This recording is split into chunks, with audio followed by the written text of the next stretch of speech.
A very good afternoon, members. I am CA Siddesh Nagaraj Gaddi from Bangalore. It is my pleasure to welcome you all to this webinar being hosted by Direct Tax Committee of ICAI. The webinar is on a very interesting topic. Despite 60 years of income tax, and if we count from 1922 Act, despite 100 years of income tax, we still can find unique issues when it comes to income tax, a special reference to PGBP, profits and gains from business and profession, as well as capital gains. To deliberate upon this, we have esteemed professional, a resource person, an expert on income tax, CA Chandrasekhar Shetty, sir. We would like to extend welcome on behalf of the Direct Tax Committee and ICI. Welcome to you, sir. We also have two more esteemed professionals today who are joining us in addition to Direct Tax Committee itself. So CA Chairman of Direct Tax Committee, CA Piyush S. Chache, sir, is also with us. He's got experience of over 20 years. He is a son of SP Chache, ex-president of ICAI. He's a senior partner at Messrs. Chache and Doshi, Chartered Accountants. He specializes in direct taxes, indirect taxes, appellate proceedings, and arbitration proceedings. He's a speaker on various topics of direct taxes, a member of External Committee of RBI, Asset Reconstruction Committee, a vital contributor to WIRC publication on VSVS, and he is also a practicing litigation in direct tax as well as indirect tax. With this brief introduction, may I please request the Chairman of Direct Tax Committee, sir, to say a few words. Thank you very much, Siddesh. My Vice Chairman, CA Kota Srinivasji, who is virtually joined, Siddesh Nagaraj Gaddi, who is moderating this session, and the speaker for the day, Shetty sir, Munkur sir. Very good afternoon to all the participants. Today I'm overwhelmed to address today. Most importantly, you all know I'm addressing every Thursdays whenever such seminar is happening. But today it's an eve of our Direct Tax Committee meeting also, which is happening in the headquarters of the institute. And from where I'm addressing, you can see the photo behind me of our first president of our institute, GP Kapadia, and I'm addressing you from the council hall, wherein all our co-opted members who are immensely contributing to this Direct Tax Committee are also present. Starting from right-hand side, I can see co-opted members, Mahesh Kumar Agarwal ji is there, Pramod Kumar Himmat Singha is there, Ramdev Bhuttada ji is there, Ravi Kumar Shah is there. Then in my right, SP Singh Saab, who is an advisor to Direct Tax Committee, you know, all of you know him very well. On left-hand side, whole team of secretariat, starting from Priya, Rudrakshi, Ravi, and the whole team is there. So it's an immense pleasure for me today to address it. It is different. I thought I will address it from the conference room itself, from the council hall itself, so that all the participants can look into it. The important thing I will just try to address in another 4 to 5 minutes, because our committee meeting is 3, which we thought after addressing this webinar, maybe at 3:10 we may start the committee meeting. 3 or 4 important agendas which will be taken place. I thought I will brief the participants today about that itself. So one of them which will be discussed today by the committee is in regard to finalization of implementation guide. You have been hearing me that implementation guide would be coming on the revisions in Form 3CD. But I hope today my committee will approve it. Once it is approved, within 2 or 3 days time, you will receive the final publication, which will be available for all the members. And my request to all of you, whenever you are discharging your assurance functions, please do look into this implementation guide, which covers complete revision in Form 3CD. The revision which happened in month of March 2024 by way of notification issued by CBDT. Most importantly, it would be covering the amendment in regard to 43B subclause H, which has put a responsibility on the auditors. Apart from that, the committee will be also considering today a guidance note on audit report of charitable institutions in Form 10B and 10BB. Again, I have been speaking on that implementation guide. You have already looked into it. It's already available. That implementation guide is going to be converted into guidance note, whereby it would become more of mandatory nature. In case the members are not following the guidance note, they have to document what are the alternate audit procedures are followed. if because the reason why they have not followed the guidance note. So my request to you, please do look into guidance note whenever it is in public domain. Once today the committee considers it, it gets approved by the committee, it will go to the council, who is the highest authority for approving the guidance note. The council is scheduled to be held on 2nd and 3rd of July. Once the council approves it, again it would be in the public domain and available for the membership at large. My request to all the members, please do look into those guidance note whenever you are discharging your audit function in regard to charitable institutions. Third very important agenda, you may recollect that we had sought a survey from each and every individual members in regard to revision in number of tax audit which an individual partner can perform. You are well aware that currently each partner, each chartered accountant, I would not say partner, each chartered accountant can do maximum 60 tax audits. I will just give you a background. Last fortnight or maybe the last month, the Supreme Court had given a judgment whereby it had upheld the powers of institute to issue reasonable restrictions in regard to putting limits on chartered accountants, how much tax audit they can do, how many tax audits they can be done. So thereafter, Supreme Court also asked the ICI and the council to look into it, that whether this limit needs to be revised, because this limit was last fixed up in 2014. So that is one of the agenda before the committee today. Again, whatever committee decides would be taken forward to the council in 2nd and 3rd, and whatever would be the result would be available to you. If the limit is revised, then obviously it would be informed to each and every members through the institute website, and the notification to that extent would be issued to it. So it would be deliberated today on this issue. Fourth, as you all know, we are doing UAE corporate tax certificate course in the physical manner also and in the online mode also. As far as physical mode is concerned, those are being done in the UAE itself. It has been organized along with UAE chapter. This year, DTC has already approved by way of circulation, and management committee has also approved to conduct of UAE corporate certificate course, UAE corporate tax certificate course physically in India also. Again, that will be put before the council once it is ratified today. And if it is approved, then the physical batches will also be started in wherever the branches have the request. The minimum requirement would be of the 40 members, participants, and 30 in case of non-metro cities. Apart from that, one more important agenda which we will be discussing, we are also planning to come out something on similar to UAE corporate tax on USA corporate tax. We are well aware that a lot of our practicing chartered accountants are involved in performing or giving the advisory to the people who are resident in USA, but they basically belong from the India. So keeping that in mind and seeing the success with which UAE corporate tax course is running, we will be today, committee will be deciding whether we should come with US corporate tax certificate course also. And again, as I said, if the committee gives us the guidelines, if it is accepted by the committee, we may form the structure of the course and then take it to the council for the approval. So once again, so I thought I will take this opportunity to brief. I have already my vice chairman who would be also addressing after me. Once again, thank you very much, Shetty sir and Siddesh sir. To all the participants, I would thank all the members of this committee, my council members, obviously president, vice president, all the council members and the co-opted members who have been always been very supportive and also has been given their support or whatever is required by Direct Tax Committee, they have been always forthcoming. So thank you very much once again to all the participants. Have a happy learning in next 2 hours. Thank you. Thank you, Chairman, sir. It was indeed nice to be amongst the Direct Tax Committee in the institute premises. And also nice to note the developments being done by Direct Tax Committee. We also have Vice Chairman of Direct Tax Committee, CA Kota S. Srinivas sir from Bangalore.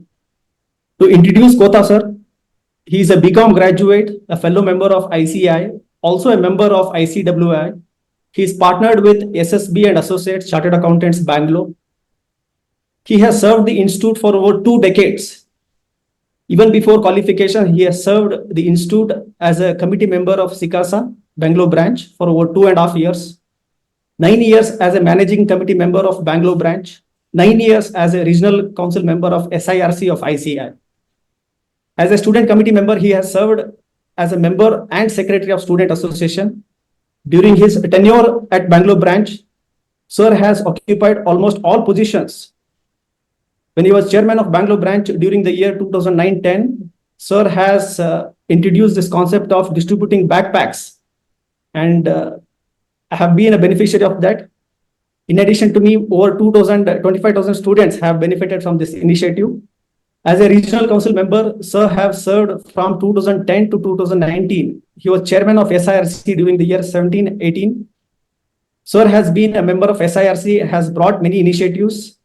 Sir has been instrumental in developing a digital project for SIRC, improved IBR systems for members and students, made available in 6 languages. He has also undertaken a lot of infrastructure development at SIRC. He was instrumental in collecting more than 1.5 crores for CABF fund during the year 17-18. He has conducted around a record number. This is a record number. He has conducted around 1,000 hours of CPE for SIRC, a first of its kind. With this brief introduction, I would like to welcome CA Kota sir. May I request you to please say a few words on this occasion, sir. Thank you, Siddesh. And I should also thank Chandrasekhar Shetty for accepting our invitation from the DTC to come and present his views on a particular on this topic. I also welcome the chairman, Piyush Chadha, and other nominated members and corporate members of the Direct Access Committee. We have SP Chadha, sir, the secretary, Priya, and other team members of DTC. Once again, I welcome each and every one of you for this particular webinar. Today, the topic is unique issues in income tax with special reference to PGBP and capital gains.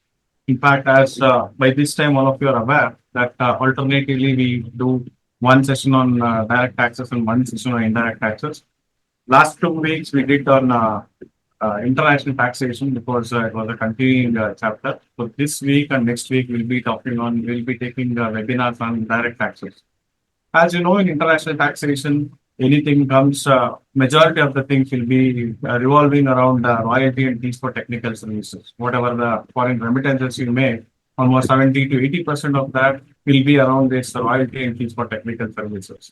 When you come to direct taxes, whatever the tax provisions are there, maybe 70 to 80% will be revolving around these 2 heads of income, that is income from business of profession or capital gains. And today we have a learned person, a good friend of mine, Chandrasekhar Shetty, who has guided and helped thousands of students in Bangalore city and around where they have qualified their CA. He is a very good faculty in the direct taxes. On our request, he has come here. So he will be taking us through some of the unique issues in income tax with special reference to PGBP and capital gains. Of course, 2 hours may not be sufficient, we also know. So we have said only unique issues. In that unique also, he has to select some unique issues and make a presentation. But there are so many issues in both these heads. Maybe covering some of the issues like recent amendments like 43, P, 43, H and all. So those are some of the unique issues coming in this particular affecting our assessment years for 24, 25 and onwards. So I hope all of you will get a lot of knowledge will be enriched with this with his expertise and experience over past more than 2 to 3 decades. So I welcome once again all of you. Happy learning. I also thank Siddesh for accepting the invitation and being a moderator. Over to you, Siddesh. Thank you, sir. Thank you, sir. Thank you very much. Dear members, it is now time to introduce the speaker for today's meeting, expert resource person on the subject of direct taxes. It is my pleasure to introduce CA Chandrasekhar Shetty Munkund sir. To be frank, I am a student of Chandrasekhar Shetty sir. Sir, he is fondly called as Shetty sir Munkund. He is an academic with 14 plus national and international qualifications and practicing CA in the profession for almost 25 years. He is a passionate teacher for various professional courses. He is a founder, president of CAPS Foundation, an NGO for spreading educational happiness for over 16 years.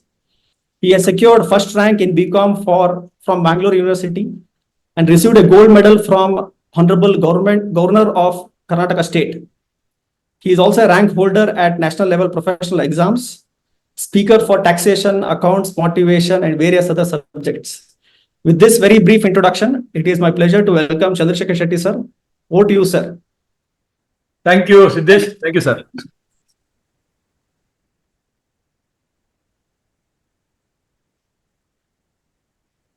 Sir, screen is visible?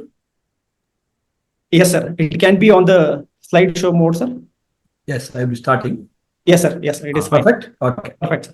Shetty sir, I'll take your leave because I was the DTC committee meeting. Huh? I understand. So before that, I just want to thank you, Kota Srinivas sir, because first of all, I should thank my mother institute, ICI, and obviously Kota Srinivas sir for giving me an opportunity. Thank you, sir. Thank you. Thank you. Yes. Yeah, continue. I'll be there for 5 minutes and I'll leave. Yes, sir. Yes, sir. Yes, sir. Good evening, friends. Namaste. Sri Gurubhyo Namaha. As Siddesh and Kota sir has already introduced, it is not so easy to cover so many issues of income tax. Probably my sir, Sri Padamchand Kincha sir, can talk for hours together on one clause. I can at least speak being just an ounce of income tax, maybe hours together on reasonable portion of income tax. I'll be touching some unique areas. I don't say recent amendment, I don't say special areas, but I'll be taking some unique areas which I thought it is relevant for all of us to understand. Fine. So we normally go by literal interpretation, and I being a teacher, I will always start with some fun.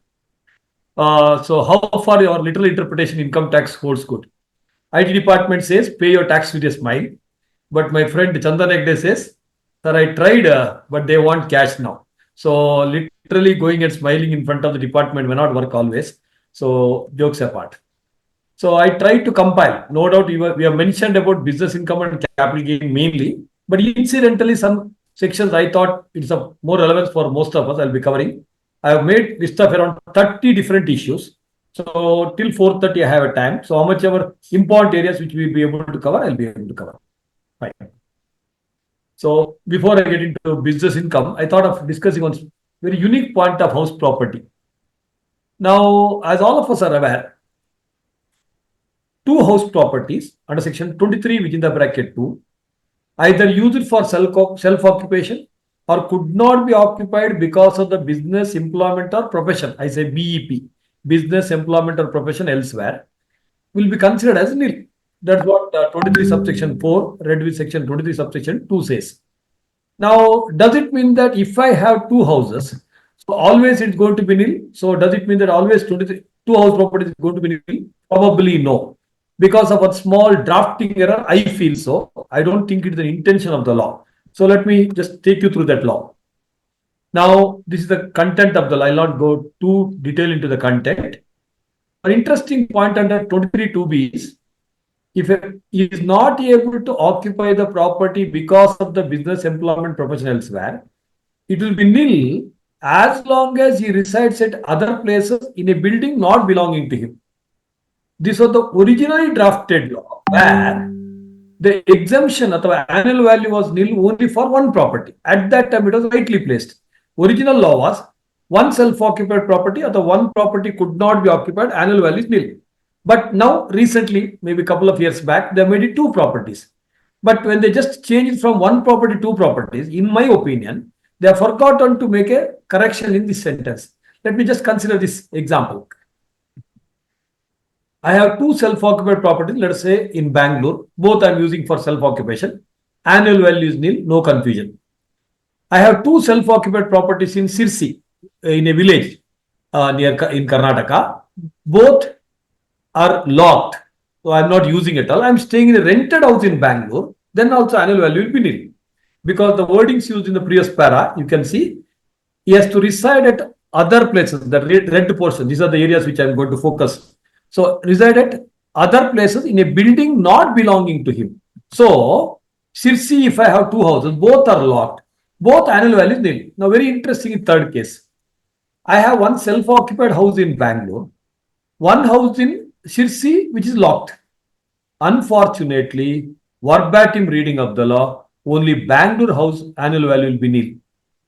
Sirsi house annual value will not be nil, because if I have to claim Sirsi house annual value nil, I should not stay in one house in Bangalore, because the wordings use this, he should reside at other places in a building not belonging to him.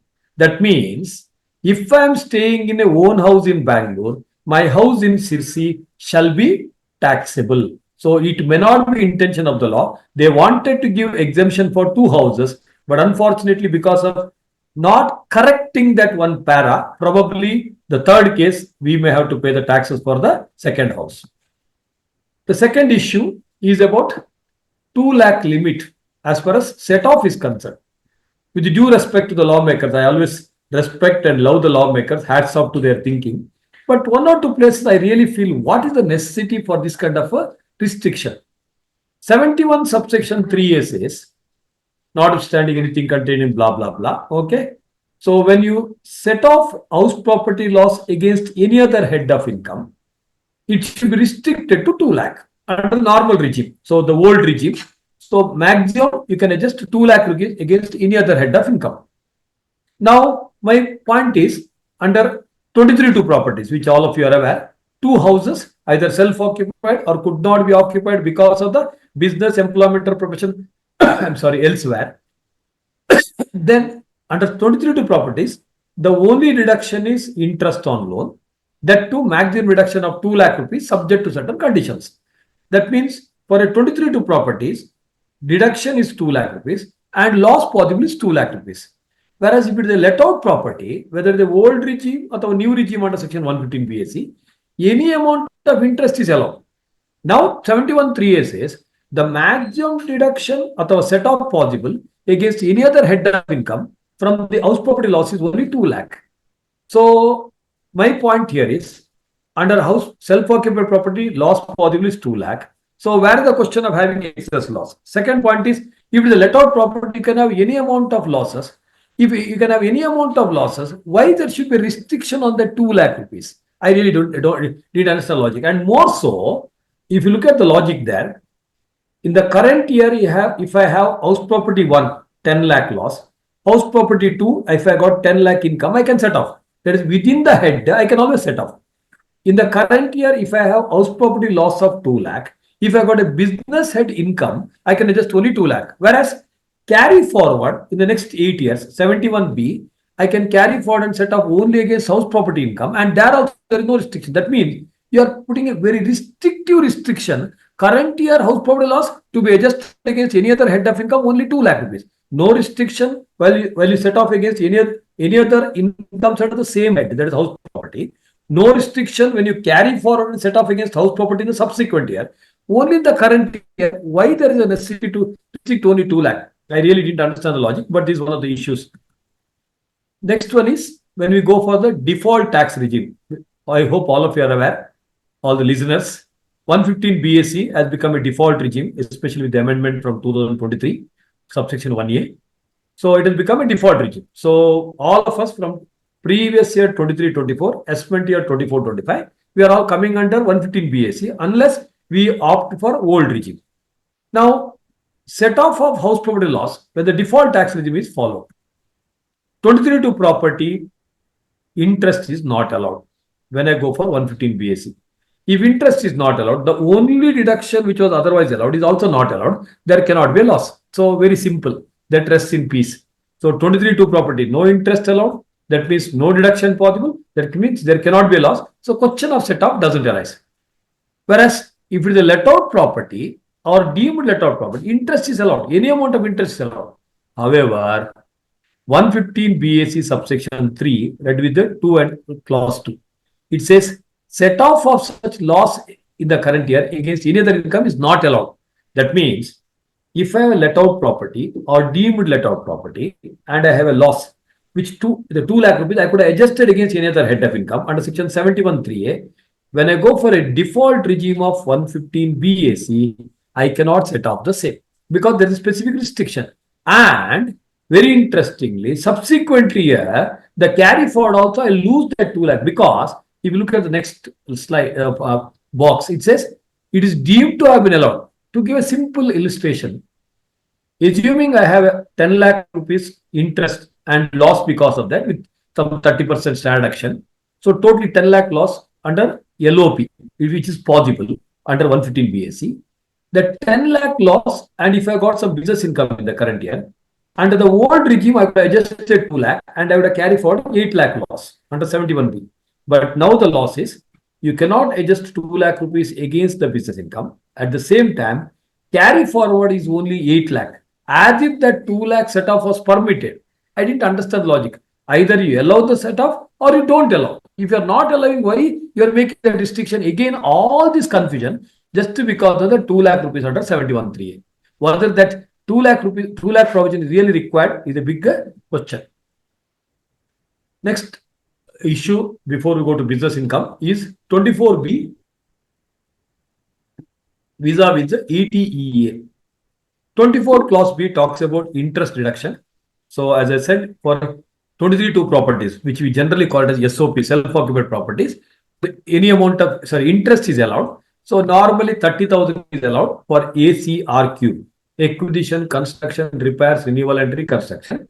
Whereas if it is acquisition and construction, I repeat, under 24B, acquisition and construction, for both the properties, you can get maximum 2 lakh rupees, which is inclusive of pre-construction period installment of 1/5. Whereas ETEA, there is one more section which has been introduced a couple of years back. It also says I will give you additional 1,50,000 rupees reduction under ETEA, which is after ETEA. Now the question here is, so if it is a let out property, whether ETEA makes any sense? Because under let out property, any amount of interest is allowed. Any amount of interest is allowed. So in that case, why should I come to ETEA? That means basically, if I got 3,50,000 interest under self-occupied property, or 23(2) properties, then 2 lakh can be claimed under 24B and 1,50,000 can be claimed under ETEA. That's a very logical interpretation. Whereas, if it is a let out property, whether it makes any sense for me to come to ETEA, I see only one possibility, where assuming again, let out property also we are having 3,50,000 interest. I would claim 1,50,000 under ETEA, only 2 lakh rupees there, because under the old regime, loss arising under the house property can be set off against any other head, maximum 2 lakh. Had I claimed 3,50,000 and because of that, if there would have been 3,50,000 loss, I would not have been able to set off that extra 1,50,000 loss against any other head of income. Only in that context, probably it may be more sensible to adjust this 1,50,000 under ETEA rather than under 24 within the bracket B. Now, one more interesting point is ETEA uses the word acquisition. It does not use the word construction. So, can I claim construction related expense interest also under ETEA? Question mark. In my opinion, it should be. It should be, because acquisition and construction should be treated on par, held by so many case laws. I will not touch any case law as such. So, it should be. Acquisition and construction should be treated on par. Point number one. Point number two. So, what about pre-construction period? This is an interesting point. Pre-construction period interest under 24 clause B, it says moment building is ready. From that year, 1/5 is allowed. That means under house property, interest deduction for pre-construction is only from the day building is ready. Before that, it's not allowed. Under ETEA, so I'm trying to ask a question now. Can I claim under ETEA pre-construction period interest? So probably yes, because there is no such condition that your building should be ready and only from such period is allowed. Point number one. But only one hitch for me is one of the conditions under ETEA is stamp value of the property should be less than equal to 45 lakh. So during pre-construction period, how do I know what is the stamp value of the property? Because normally stamp value of the property will be known only when the property is ready to use. I don't have a property at all. How can I determine the stamp value? But I can also take an alternative argument saying that, sir, stamp value I know in advance only. My land value, let us say 20 lakh rupees, construction cost comes to around 10-15 lakh, and in that year it will not be more than 45 lakh. That's why I want to claim ETEA deduction right now during construction period. Probably you can take a chance. Probably it's possible. Point number one. Point number two. But only point is, if you're claiming ETEA now, again the same amount claiming under 24B as a pre-construction period, I don't think it is logical. It should not be permitted. Strictly should not be permitted. So, ETEA logically can be used for let out property also for ensuring that the 2 lakh rupees set off issue, which we don't have to bother about it. And the second one is that 1/5 of the pre-construction period, whatever the interest you could have claimed under pre-construction period. Here, entire interest probably can be claimed under 80EA. Suppose if you are ready for some litigation. Yes. Now let us come to some business income head. So this is a very old provision. It's not something new, but I just thought it's an interesting provision forever. So as all of us are aware, rupee is rupee in income tax. I always say that rupee is rupee in income tax. Whether it is a legally earned money, whether it is a illegally earned money. Rupee is rupee in income tax. So we have to pay the tax. I am a chartered accountant earning legally, morally, I have to pay the tax. Someone is doing a smuggling, he has to pay the taxes. Income tax law is not bothered whether you earn legally or illegally. Point of one. Now the question here is allowable of expenses. As all of us are aware, under business, we have got plethora of deductions starting from 30 to 371. So what 30 to 37(1) considers is only expenses. So now the question arises, what is an expense? What is a loss? I am also the hardcore lover of accounts. Expenses are what we incur. Loss is what occurs. So expenses are what we incur. So I anticipate certain benefit by incurring an expenditure. So advertisement is an expenditure because I expect some sales. Bad debt is an expense because I expected to have more sales. It is an expense. It is not a loss. So expenses, we expect some benefit. Whereas loss occurs. Like in Hindi, bolte na, प्यार हो जाता है किया नहीं जाता अंता. So प्यार is like a loss. Okay, it's हो जाता है. It happens. So expenses are incurred in anticipation of certain benefit, whereas loss occurs. It happens, accidental. Now the question here is, does 30 to 37(1) talk about expenses and losses? Like in the case of accounts, we say expense and losses, or does it talk only about expense? In my opinion, 30 to 37(1) talks only about expenses. It doesn't talk about loss. So the next question is, what about loss? Whether losses are allowed? So Dr. T.A. Qureshi, very old case. Losses are deducted from the source itself under section 28, the charging section of business income.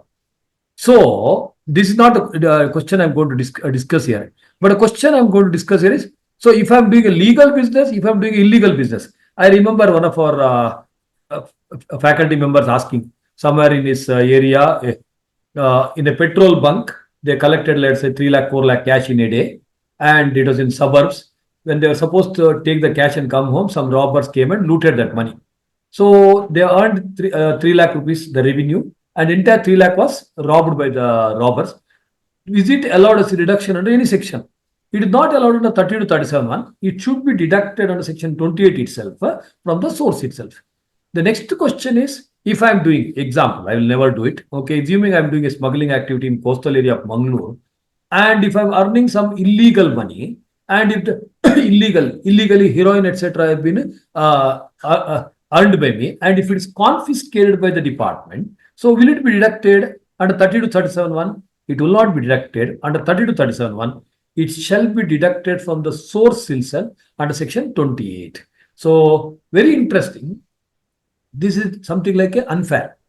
Losses, whether the legal or illegal, if you can look at the chart here, losses legal or illegal, it is deductible. Whereas explanation below 37(1) says, any expenditure which is incidental to earned income, which is an offense or prohibited by law, shall not be allowed. So we are trying to say, if it is a legal business, expenses are allowed. If it is a legal business, loss is allowed. Whereas if it is illegal business, loss is allowed, expenses are obviously not allowed. So I repeat the discussion. For legal business, expense is allowed, 30 to 37(1). For illegal business, expenses are not allowed. Expenses are not allowed. Whereas loss, whether it is legal or illegal, both are deducted from source itself. So this is an anomaly. So illegal business also loss is deducted. No doubt there is a technical reason for the same, because without having any source, how do you pay the taxes? That may be the case, but it looks little illogical. Sir, losses are allowed for legal or illegal, where expenses are allowed only for legal business. This is one of the anomaly which I thought I'll discuss. Then 36(1)(8) probably may not be touched by many in the day-to-day activity, but I still observe as an academic interested person. Eligible business, so there the law section 31(1)(8) says, if you are involved in the business of providing long-term finance for AIIHR, agriculture, industry, infrastructure, residence, or housing projects, so long-term finance, then whatever the profits you make, 20% of profits of such business, unlike 31(7)(a), where there the percentage is based on the gross total income. So 20% of the profits of such business or reserve created, whichever is less is allowed as a reduction. This is a law. Now, there I said agriculture, infrastructure, etc. Very interestingly, the words use this. So agricultural activities, industrial activities. So if you just look at the point which is highlighted, red ink. Second one, development of infrastructure facility in India. So development of house in India. Are you able to see the words in India suffixed after the red ink there?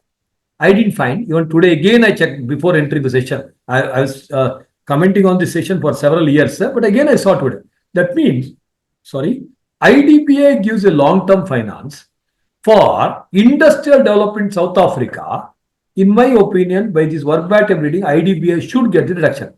So whether the objective of 31(8) is Jai Jagat, Vasudeva Kutumbakam for industrial and agricultural development, if that is the case, I am very happy with that. That means anywhere in the world, you contribute for agricultural development, industrial development, you'll get a reduction. Or are we talking only about India? Because the words India has been specifically suffixed after infrastructure and after housing. So that means if you are contributing to housing in South Africa, they do not give a deduction. If you are contributing to infrastructure in South Africa, you do not get a deduction. Whereas if it is industrial or agricultural development anywhere in the world, including Venus, South Africa, anywhere, you should get a reduction. So, and in my opinion, it should be an intentional omission, because when they have suffixed those words in India below after B and C, obviously ink could not have been short for suffixing after industrial and agricultural development. That means the word in India are missing, like in section 54, 54F also. Earlier, the words in India were not there. I think maybe around 7-8 years back only they've added rightly. So here industrial and agricultural development, this is one of the important point what I thought. So if any of the financial institutions, so specified there, if they give finance for industrial or agricultural development anywhere in the world, they should get the benefit of 31(8), because the words in India are missing only after agriculture and industrial development. Right. Yes, section 35, in my opinion, need to be completely revamped. So many redundant provision. Hopefully, someone make a reference, or even someone from the DTC who are listening here, you can make a reference to the Honorable Finance Minister Nirmala Sitharaman. She can bring some changes. Let us hope for the changes in the budget also. Otherwise, section 35 need to be substantially revamped, because they're 125%, 150%. It's almost everything has gone after 1/4/2020. But one subsection I still felt may be of relevance and need to be looked into seriously. Section 35 is a generic section. 35(1) clause 4 talks about any capital expenditure incurred by the SSE on scientific research defined in section 43 subsection 4 shall be fully allowed as a deduction except on land. I repeat, any capital expenditure, CapEx, in relation to scientific research related to the business, except on land, fully allowed. So I'm a textile businessman, I'm doing a textile research. So in the P&L account, if I debit building, plant, machinery, equipment, all are 100% allowed. Land is never allowed. So entire Income Tax Act business income, it is never allowed unless you are a land dealer. So except land. This is what 35(1)(4). Very interestingly, 35 subsection 4, which is equal to 32 within the bracket 2. 35 within the bracket 4 says, any unabsorbed capital expenditure referred in 35(1)(4) shall be treated on par with 32(2), which says that losses can be, we call it as allowances. 32(2) depreciation allowance, 35(4) capital expenditure on scientific research, 36(1)(9) family planning expenditure incurred by the company on its employees. It can be carried for eternally for any number of years, can be set off against any income in any year except a salary 71 within the bracket 2 year. That is not a dispute here. The dispute here is So if I'm claiming an expenditure under 3514, capital expenditure, because of which if there is a loss, it can be carried forward for a number of years. Whereas section 35(2)(ab), a section only for companies. I always say AB means Amitabh Bachchan Corporation Limited. You should remember easily it for a company. If it is a 35(2)(ab), only for a company, if you do in-house research and development, any expenditure incurred by you on scientific research, if you are involved in the manufacture of articles or things not in the 11th schedule, that is negative list, or you are in the business of biotechnology, okay, not Kannada biotechnology, biotechnology, okay, if you are involved in the same, you will get 100% reduction. Earlier, this law had beautiful sense because it was a case like this. P&L account of a biotech company, by revenue 100, to expense 50, to taxable profit 0.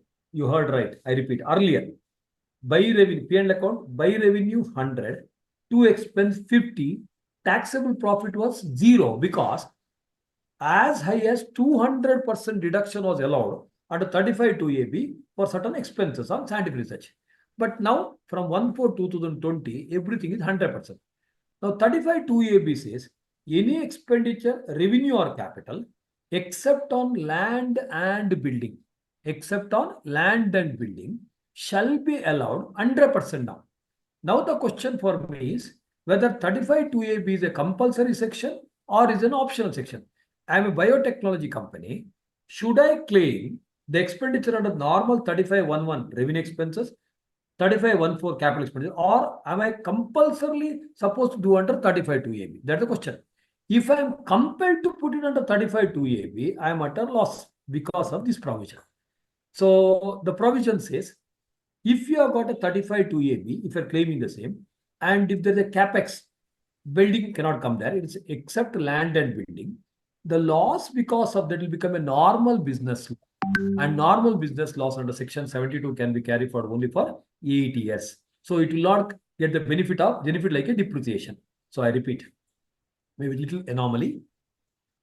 First question for me is, if I am a 35(2)(ab) eligible company, should I claim the scientific research expenditure under 35(2)(ab) only, or can I claim it under 35? Because today both are 100%. Why should I go to 35(2)(ab)? I can claim under 35(11), revenue expenditure 35(11), capital expenditure 35(14). If I claim under 35(14), capital expenditure, that unabsorbed loss I can carry forward for any number of years. It's a beneficial piece of law.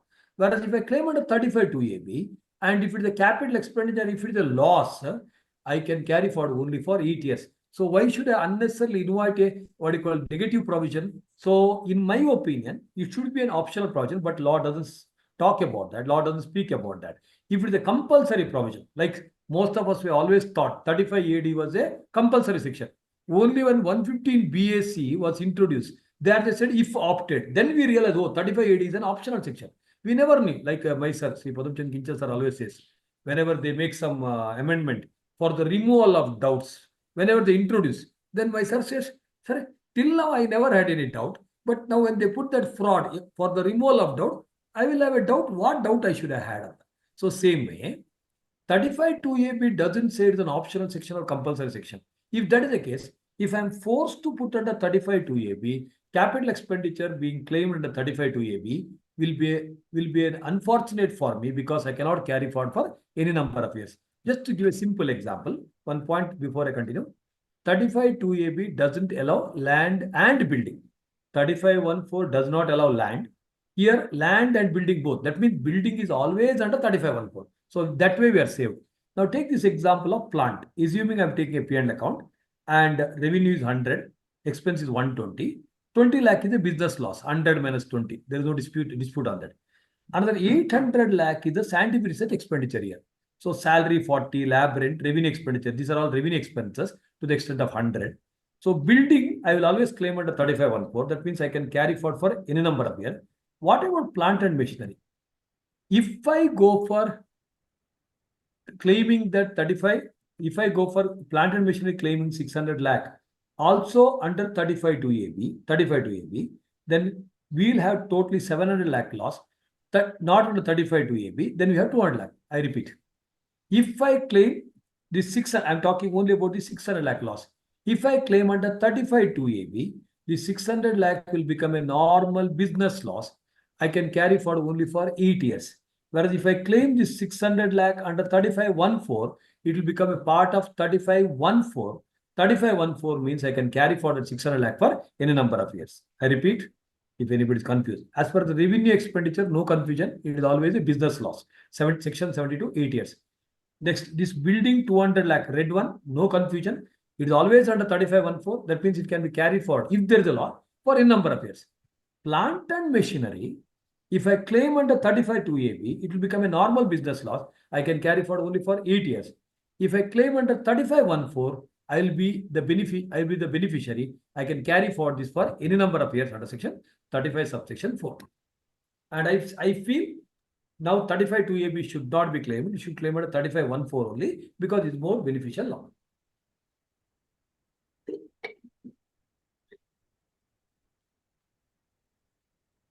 Next, as Kotha sir said, I'll be picking up only some sections.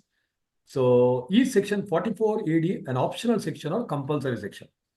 This one section I'm disputing with everybody for last 10 to 15 years. Okay. So majority of the people are of the opinion that is an optional section. I personally do not feel so for the reasons which I'm going to discuss now. First, what is 44 AD? As all of us are aware. So presumptive incomes, we have as of now 44 AD, 44 ADDA, 44 AE, then 44B to 44 triple B. Effectively, there are 7 sections are there. 44 AD for any eligible business having turnover less than equal to 200 lakh. Now it's become 300 lakh for that 5% or less cash receipt transaction from 2023 budget. So you have to offer 8% of the turnover of the income, digital collection 6%. This is the law. So now the question is it an optional section or compulsory section? Now, if you look at 44 AD subsection 1, it looks like an optional section. 44 AD subsection 4 and 5, in my opinion, are very badly drafted. So it doesn't give any clarity. So let me take an example and understand. Let's take the 2023 budget where it permits you to have turnover up to 300 lakh if your digital collections are 95% or more. Atava, your cash receipts are less than equal to 5% of the total receipt. Up to 300 lakh also you can have 44 AD cases. So I have taken the extreme 300 lakh turnover. I am having a bakery business. As all of us are aware, in bakery business or sweet business, the margins are very, very high. So assuming my turnover is 300 lakh, hypothetically, all the 10 years turnover is going to be 300 lakh. So actual profit, I'm keeping a reasonable percentage. Normally 60 to 80% is the margin in bakery and sweet business. If the actual profit earned is 50%, my profit, which should have been earned by me, 300 lakh into 50% into 10 years, it should be 1,500 lakh. This should have been the income which you should have offered.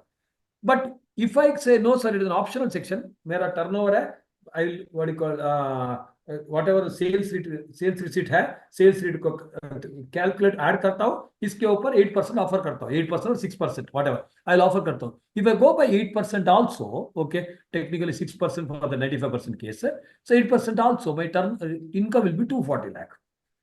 So now the question here is, well, should I just offer 8% and keep quiet? Or should I compulsorily offer 1,500 lakh? No doubt 44 AD use the word 8% or any other income claimed to have been earned by the SSC. Now the question is whether claimed to have been earned, should I interpret as a may or shall? Interpretation of statute, General Process Act, we all have come across. Sometimes may means shall includes may. English is a funny language. It can happen in any way. So should I take it as claim to have been earned means, sir, I don't claim, sir. I say only 240 lakh is my income. So should I offer 240 lakh and keep quiet? Or should I go compulsorily for 1,500 lakh? My strong suggestion in this national seminar, I'm telling, the intention of the law, even the reading of the law, in my opinion, it should be 1,500 lakh only. Okay, 1,500 lakh. Why? Now you continue this example. Okay, assuming you offer 240 lakh. So one fine morning, income tax department comes for coffee to your house, income tax raid. You say bunny, bugs bunny, whatever. So assuming they come to your house and your accumulated wealth, assuming nothing you spent, cannot be more than 240 lakh. But you got everything, okay, made out of gold, silver, everything. and worth 2,500 lakh.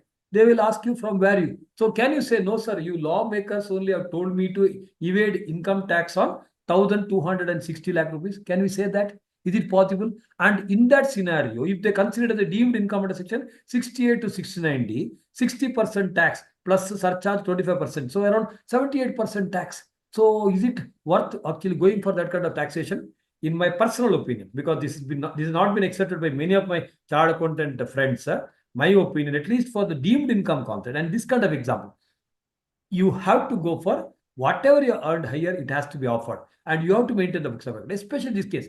If you're talking about a chota mota business, a small business, 10 lakh turnover, 10 lakh into 8% kar do. Even if it would have been a little more, it would not have made much difference. But when you have little higher turnover, more than 1 crore, in an Indian scenario, 1 crore is still a big turnover. Okay, 2 crore turnover, 3 crore turnover. I think you have to offer, you have to maintain the books of account and see what actually has been earned, and you have to offer the same. Otherwise, I'm worried deemed income section 68 to 69D will hit all of us. Next one. In 44AB, so there is an amendment 2 years back. 1 crore tax rate limit has been increased to 10 crore, which all of you are aware. So the law says, so 1 crore limit has to be increased to 10 crore when the two cumulative conditions of 5% cash receipt and 5% cash payment is satisfied. I'm not looking into the law as such, which are all printed here in the red ink. I'm only concerned about the positioning of the 10 crore limit. 44AB clause A talks about business when the turnover is more than 1 crore. 44AB clause B talks about profession more than 50 lakh, gross receipt more than 50 lakh. Then at the end, so 44AB has got 5 clauses, A, B, C, D, E, about presumptive income, etc. After that, there's a proviso that they say for 44AD, the turnover limit is 2 crores, which is copy paste of 44AD. There are two issues. In 44AB, they have forgotten to make an amendment, unless I missed it grossly. 3 crore remit also. I repeat this point. 44AB, which all of you are aware, clause A talks about business, clause B talks about profession, C, D, E talks about presumptive income not being offered, then you have to go for tax on it. Then below 44AB, at the end, after all the clauses, there's a proviso which says that if in the case of 44AD, D for dog, in that case, the turnover limit for tax rate is 2 crores, which is old law.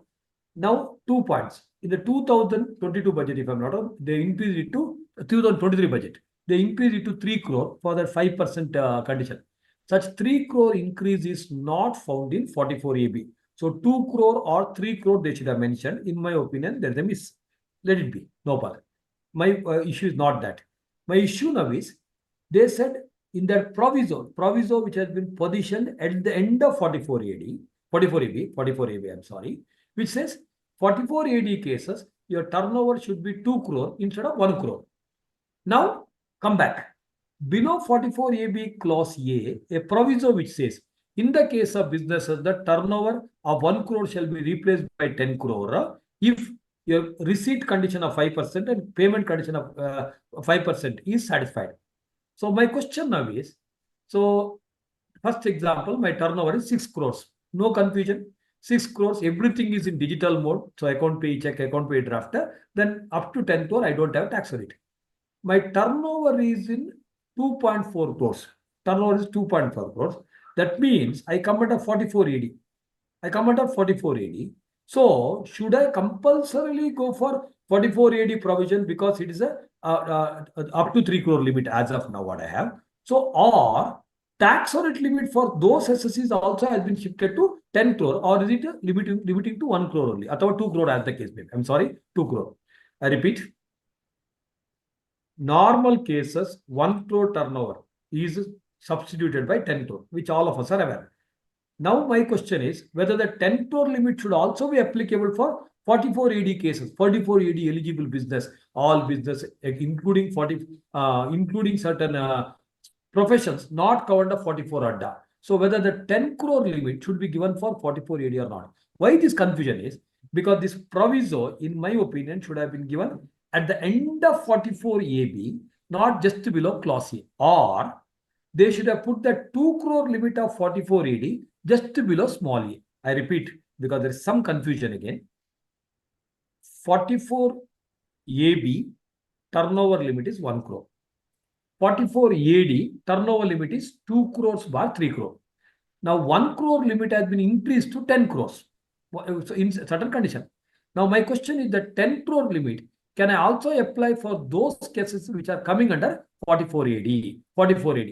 No, sir, it is not applicable if we say so. That means moment my turnover is 3 crore 40 lakh, assuming I'm coming under 44 AD case, my turnover is 340 lakh. Even though I satisfy that 5% condition, I may still have to come under the tax audit case, which may be unfortunate. In my opinion, it is a drafting error. It need to be corrected. Again, 44E, presumptive incomes, goods carriage vehicles, heavy goods vehicle 1000 per ton, blah, blah, blah. Other vehicle 7500. Here I have two questions. So again, just like 44 AD, is it enough if I just offer what the presumptive income, what they have asked here, or should I compulsorily offer actual income? So my point is, today, again, thanks to the logistic development, technological development, so many fragile activities, valuable items being transported. And when you do that, you may be charging very high amount, and your freight, etc., may be very high, margins are very high. So your income may be higher than the 7,500 per month or 1,000 per month. Should I really offer more income? The same argument what I put forth in 44 AD continues here. So in my opinion, if you earned more, you have to offer. Additionally, for 44 AE, so even if my turnover is more than 1 crore, I still come under 44 AE, because 44 AE turnover is excluded while doing the tax rate limit computation of 44 AB. So, assuming I am into transportation of fragile items, valuable items, my turnover during the year is 1.5 crores. So, and I have less than or equal to 10 heavy goods vehicle or small vehicle, I do not have to go for tax audit at all, even though entire collection is in cash. There is no question of cash limit, etc. As long as I have less than or equal to 10 vehicles at any time during the previous year, even if my turnover in cash is more than 1 crore, I do not have to go for tax audit under section 44 AB. It is a beneficial piece of law because freight, etc., probably people may still be collecting in cash. I do not have much dispute on that. Fine.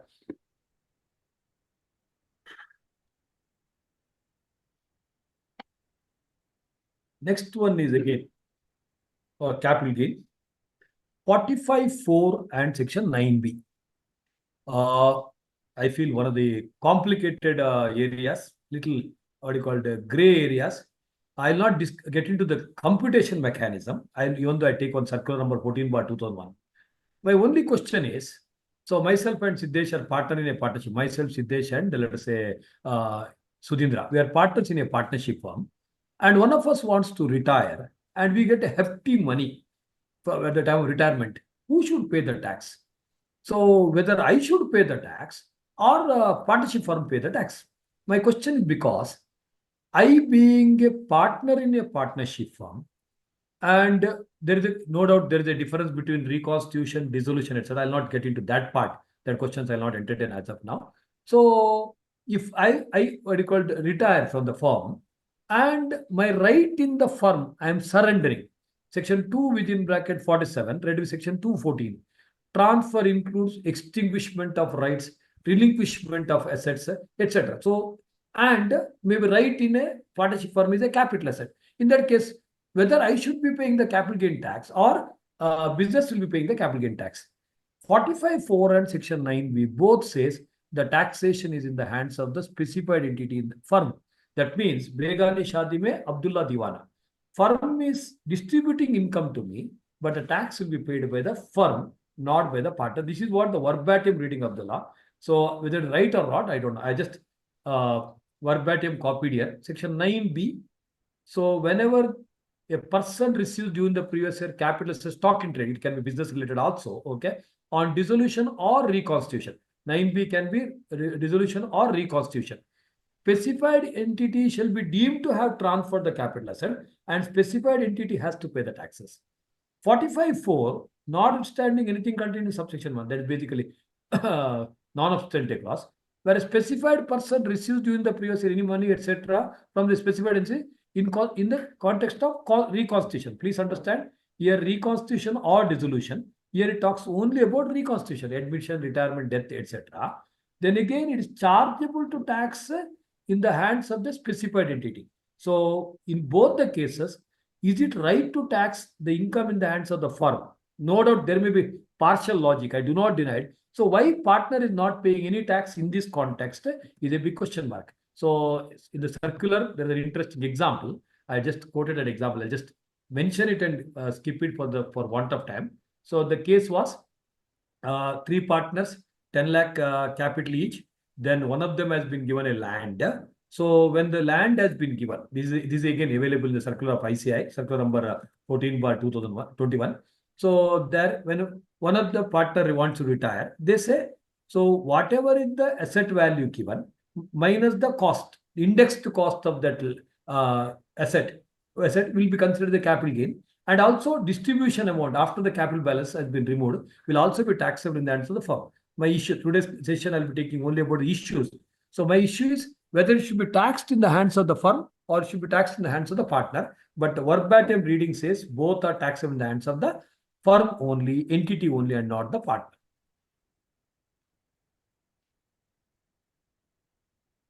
Next one.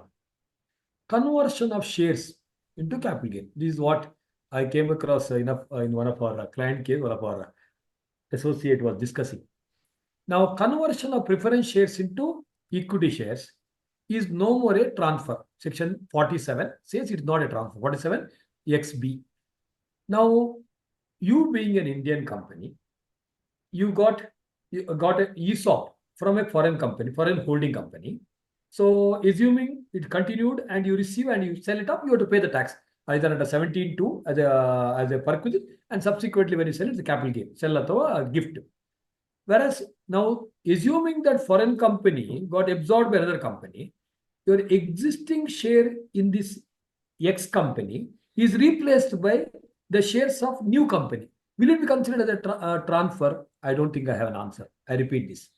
Let us take, I am an employee of Microsoft India and I get ESOP from Microsoft America. If Microsoft America has been taken over by Apple, and my shares of Microsoft USA will be replaced by Apple shares, will it be considered a transfer? I do not have an answer for this question. Probably this need to be discussed by the department. Next, 10 crore limit in section 54. As all of you are aware, in 2023 budget, they introduced the 10 crore limit. So maximum exemption under 54 cannot be more than 10 crore.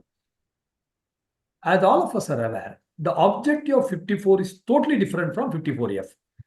If it is in 54F, which is rightly placed, I agree. I am a small fellow. As every Indian, we want to have a roof under us. Okay, we want to. So whatever the accumulated shares, land, jewelry, I sell and I invest that net consideration and I purchase the property. I, being a small fellow and asking for more than 10 crore exemption may not be right. Agreed. But the objective of section 54 is promoting houses. Why house property cannot be sold for more than 10 crore capital gain? If you are in a city like Mumbai, Delhi, Bangalore, where square feet will be around 30,000 to 50,000 rupees, their capital gain will be in multi crores. Why there should be restriction of 10 crore? I really don't know. Okay, it may not be right, my personal opinion.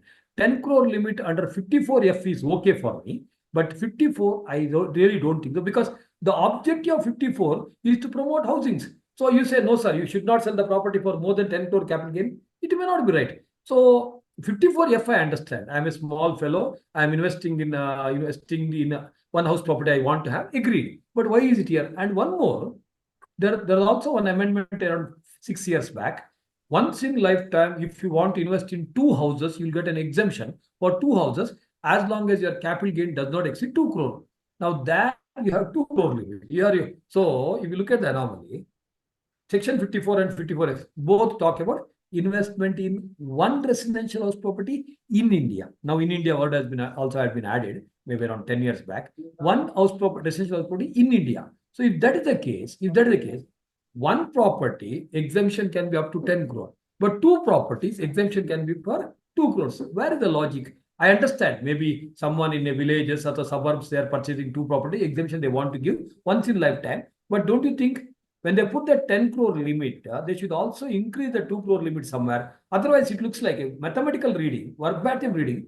For one house limit is 10 crore. For two houses exemption limit is 2 crores. I don't know whether it really makes sense, especially after 10 crore has been introduced. I think 2 crore limit has to be revisited by the department, by the lawmakers.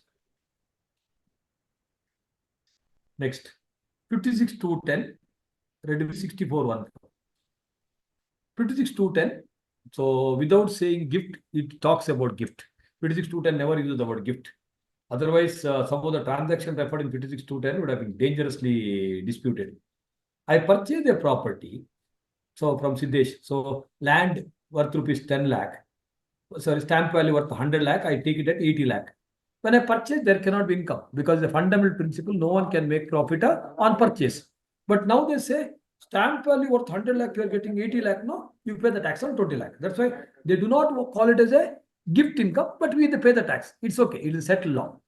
Now the question is, my wife gifts me a land. My wife gives me a land. So land is not income under 56,210. But whether 6414 allows such transactions, because 6414 says any transaction with a spouse, I'm talking about financial transaction, is risky. Because 6414 says if you transfer a property to the spouse other than section 27.1, that the house property, deemed ownership, if you transfer any asset and any income accruing to the same shall be clubbed in the hands of transferor.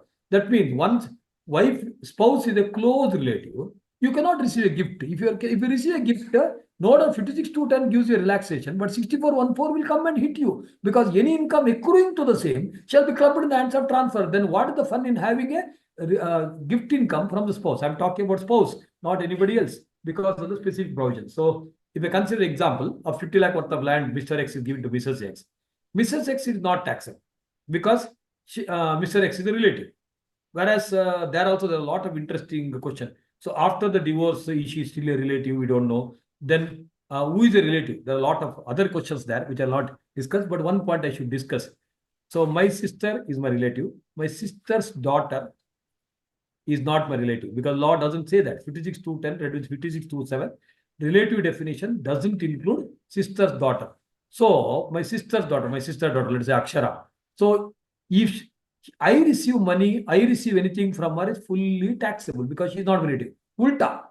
If she receives from me, it is not taxable because mother's brother is a relative. For Akshara, my niece, mother's brother is a relative. Mama is a relative. But for me, sister daughter is not a relative. It's one of the unfortunate. Any religion in our country, any system in our country, there is a close relationship. Sister daughter, sister son is a very close relative. But so maybe rightly so, what the law says, my niece can say, Mama, you give me the gift, it is exempted. Then I ask her, you give the gift. She, no, I will not give you because it is going to be taxable because she's not related. Okay, so that apart, Mrs. X, if he receives a gift from Mr. X, land is not taxable. Whereas for Mr. X, any income accruing to that land or any other asset transfer shall be clubbed. Then what is the fun in having a gift from a relative, especially a relative being a spouse? I hope it is not becoming too much, just to have little relaxation. So when you have more than one mobile number, so how the contacts will be saved in mobiles? So assuming you have got your mother, Amma is mother in any language. So mother, we say mother, then mother has taken one more Siddesh number, you say Amma new. Then Appa too, this is very dangerous. Wife too, may be very interesting, I don't know. Wife old, wife new. Is it permitted? I really don't know. Atte is mother-in-law Geo. If mother-in-law Geo, nahi Geo, malume. Then husband Karnataka. This is interesting. If your husband has gone out of the town, husband Karnataka, husband Dubai, husband old, which is naturally new. Very interesting. The last part is, if husband has taken a temporary number, husband temporary, which may be very, very dangerous, isn't it? In your just to have some fun, because continuously without having fun, I cannot talk. And I don't think we should also, because I'm a firm believer of a statement. The minute you are not smiled, you have wasted 60 seconds of your life. The minute you are not smiled, you have wasted 60 seconds of life. Keep on smiling and keep on enjoying life. Challenges will be there, let us enjoy. Yes. Now let's quickly go to some other projects in another 20 minutes. Residential status. This is one question again which I'm disputing for several years. Section 6 within the bracket 1A, which everybody knows, 182 days condition. 6(1)B omitted, 6(1)C, 60 days plus 360 days. Then below that, there's a 365 days, sorry. The exception says 60 days should be substituted by 182 days in some cases, 120 days. I have an interesting question. The word used is substituted. Word used is some. Again, anybody wants this PPT also, I'll share, because I'm a firm believer of Gita. Neither I created anything nor I can destroy. I have also copied from somewhere. My friend Chandan has helped me. I'll transfer to anyone. PDF will share, no problem. My question is like this. Assuming Mr. X, crew of an Indian ship, was in India for 182 days during 23-24 and 200 days in the earlier 4 years. So is he a resident or not? Very basic question. As per 6(1)A is a resident, 182 days satisfied. But as per section 6(1)C exception, exceptional law says, if you're leaving India for the purpose of employment abroad or a crew member of Indian ship, 60 days should be substituted by 182 days. So if I read the two law together, 60 days to satisfy ho gaya, but 200 days is below 365 days, I can become a non-resident. Now, many of you may ask a question, sir, why do you come to 6(1)C when you have a general provision of 6(1)A? If that is the case, I will ask a reverse question. Why the lawmakers are not told you just follow 6(1)A? Or why they use the word substituted? Or one more point is, there is also one condition of 120 days. So Indian citizen, person of Indian origin coming to India on a visit, more than 15 lakh Indian total income, etc. 120 days. So there I must satisfy 120 days plus 365 days. Then here, why are you trying to say it's only 182 days condition is satisfied and not 60 plus 365 days?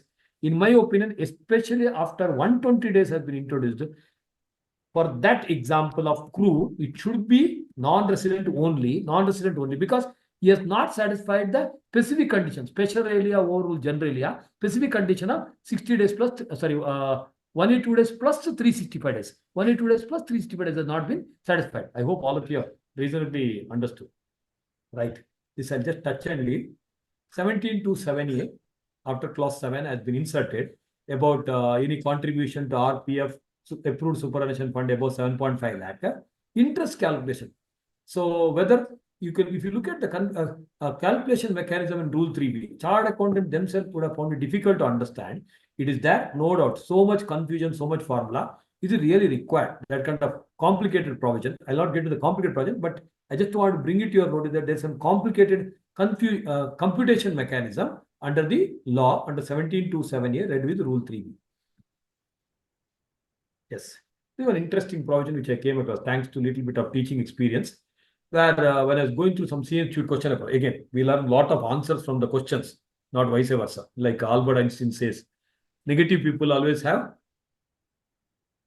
problem for every solution.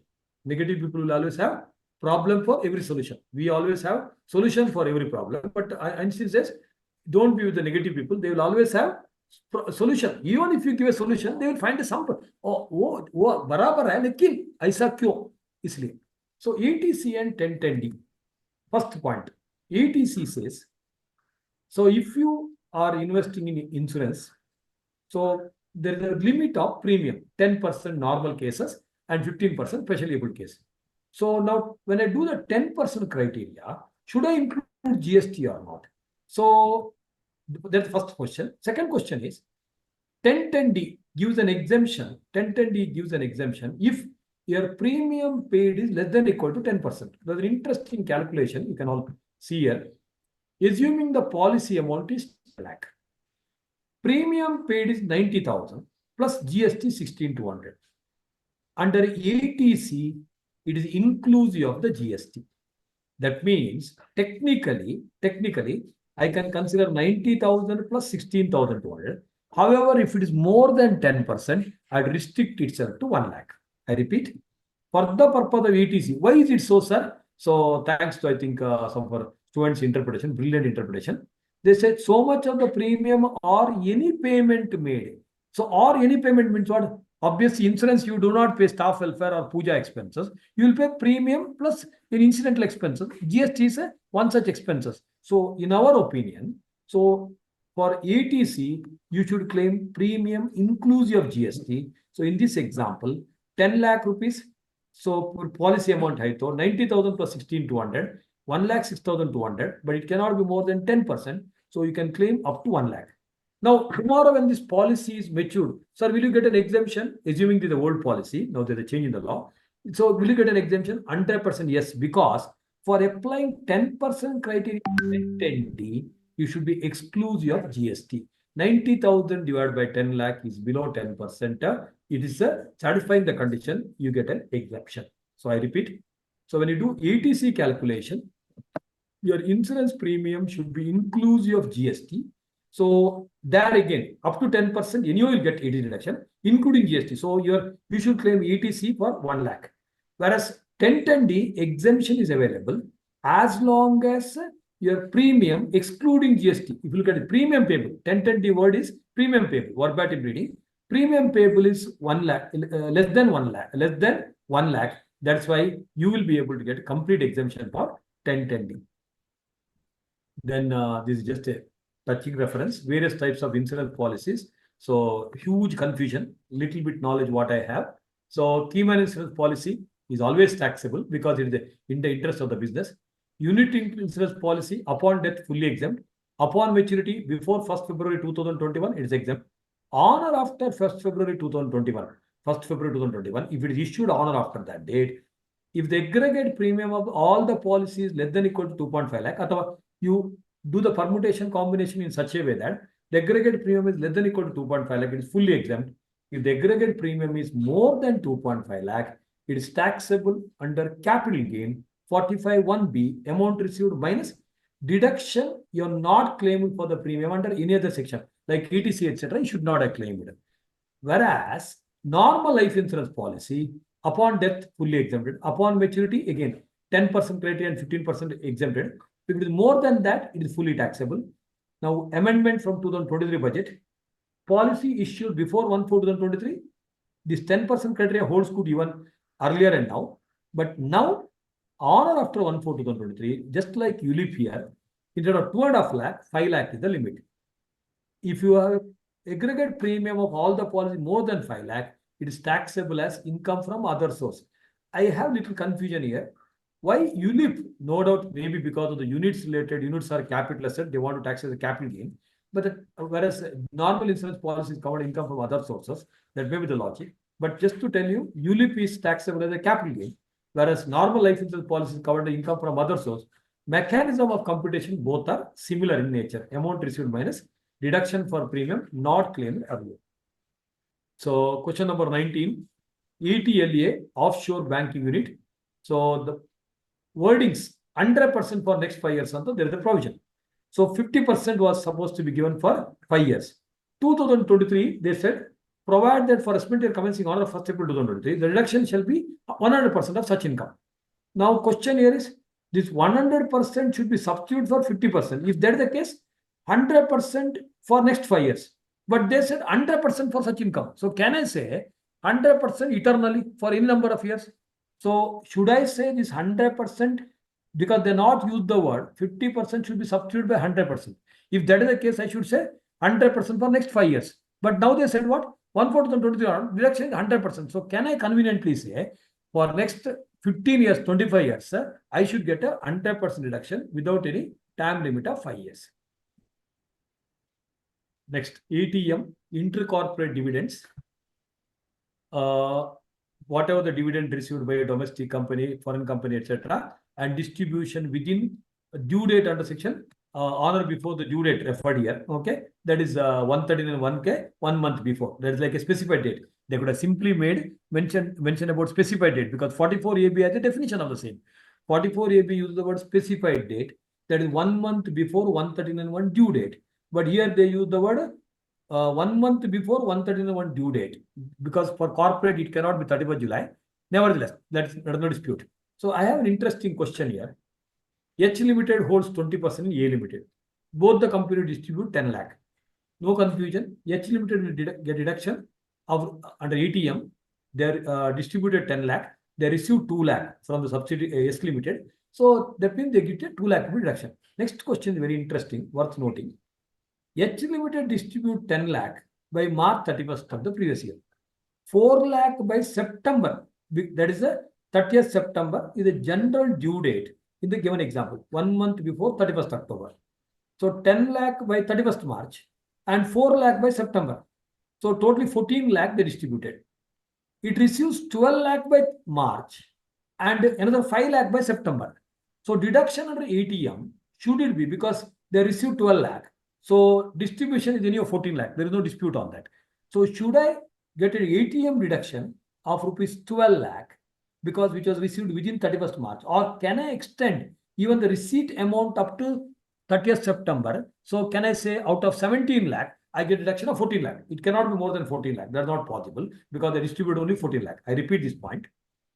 If I distributed totally 14 lakh up to the due date referred year, and if I received 12 lakh by 31st March, and I received another 5 lakh by 30th September of the assessment year, can I continue to claim a reduction of 14 lakh instead of 12 lakh rupees, sir, is a question. So in my opinion, should be restricted to 12 lakh only, not 14 lakh. Next, ETTTA, just a mention. So SP interest. So for all SSCs, including non-resident below 60 years, so they get ETTTA up to 10,000. There is a mention under section 1015, circular number 32/2011 also, where they say if you are receiving post office savings bank interest, normally 3,500 exemption, and joint account 7,000 rupees you get an exemption. So this is over and above ETTTA, 100% permissible. My only confusion is ETTTB also can I claim? There is no clarity. In my opinion, answer is yes. So if you are ETTTB SSC, if you are having a post office SB interest, so you should get 3,500 under 1015 and also 50,000 for SB and FD interest. 1015 is only for SB interest, whereas under ETTTB, you should be able to get 50,000 for any interest. Then MAT, the accounting treatment, no doubt the book profit as per explanation below 115 GB says, it should be as per the Companies Act, whichever the provisions you have followed, including banking company, insurance company, etc. And as per the accounting policy followed. I had a practical case, one of the long back, maybe around 12 years back, one of the bank employee, they've taken a VRS and they have taken some loan. And for some reason, the bank has waived. I don't know what is the reason. So it was a corporate. They had a company. That loan waived. So if I take it to the P&L account, it's a part of the book profit. I should pay MAT.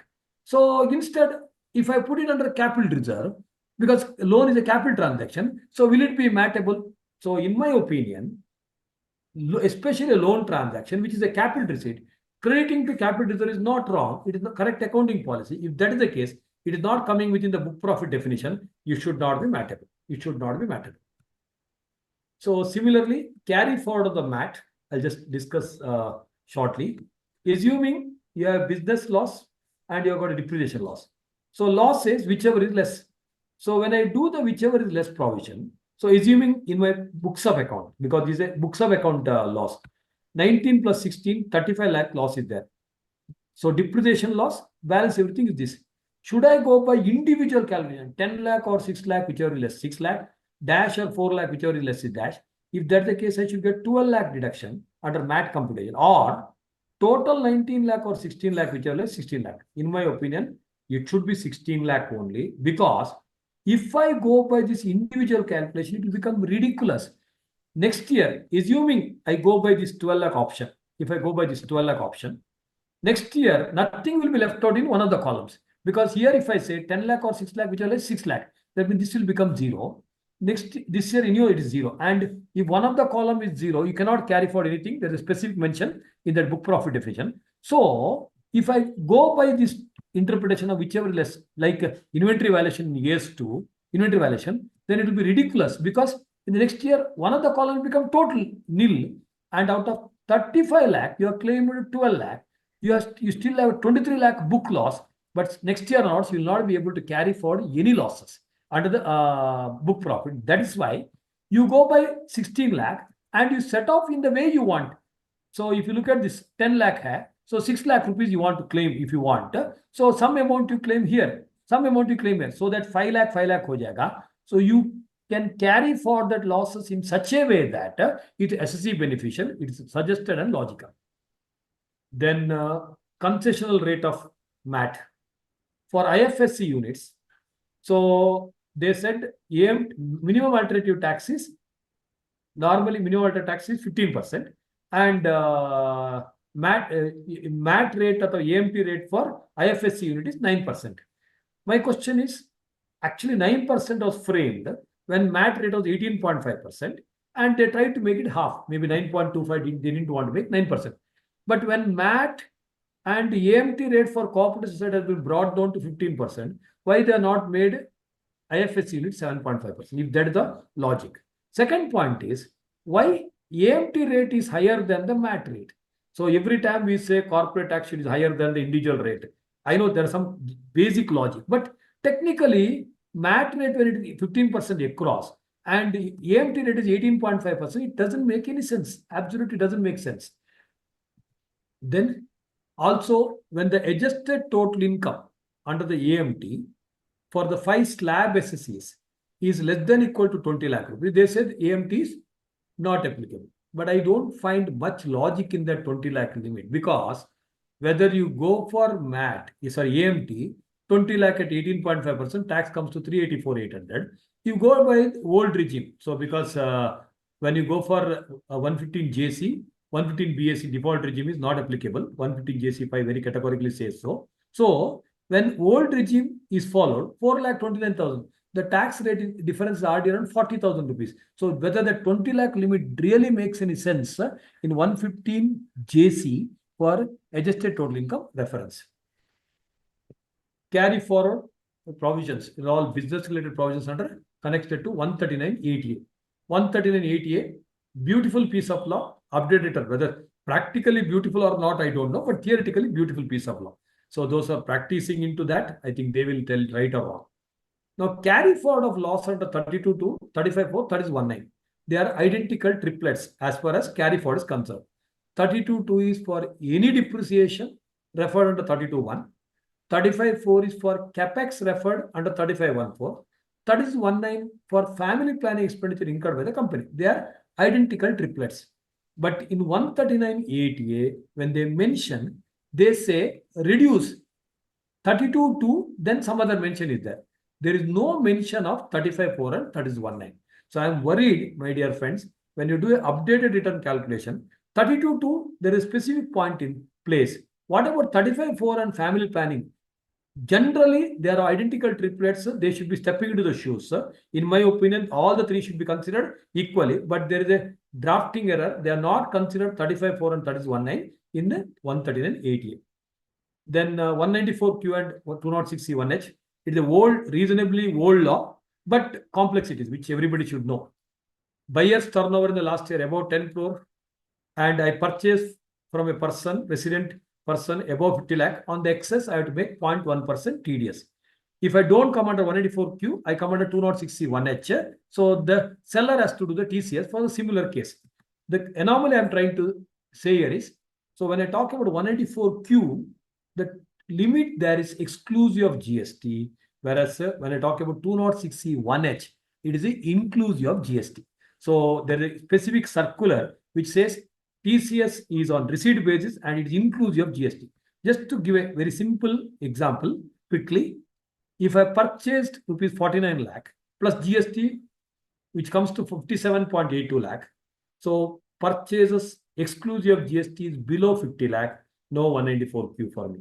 But for the seller, it should be 206C1H, subject to other conditions being satisfied, because for him, the receipt inclusive of GST is exceeding 50 lakh, and that receipt includes always a TDS made also. Wherever there is a TDS made, it is always deemed to be received.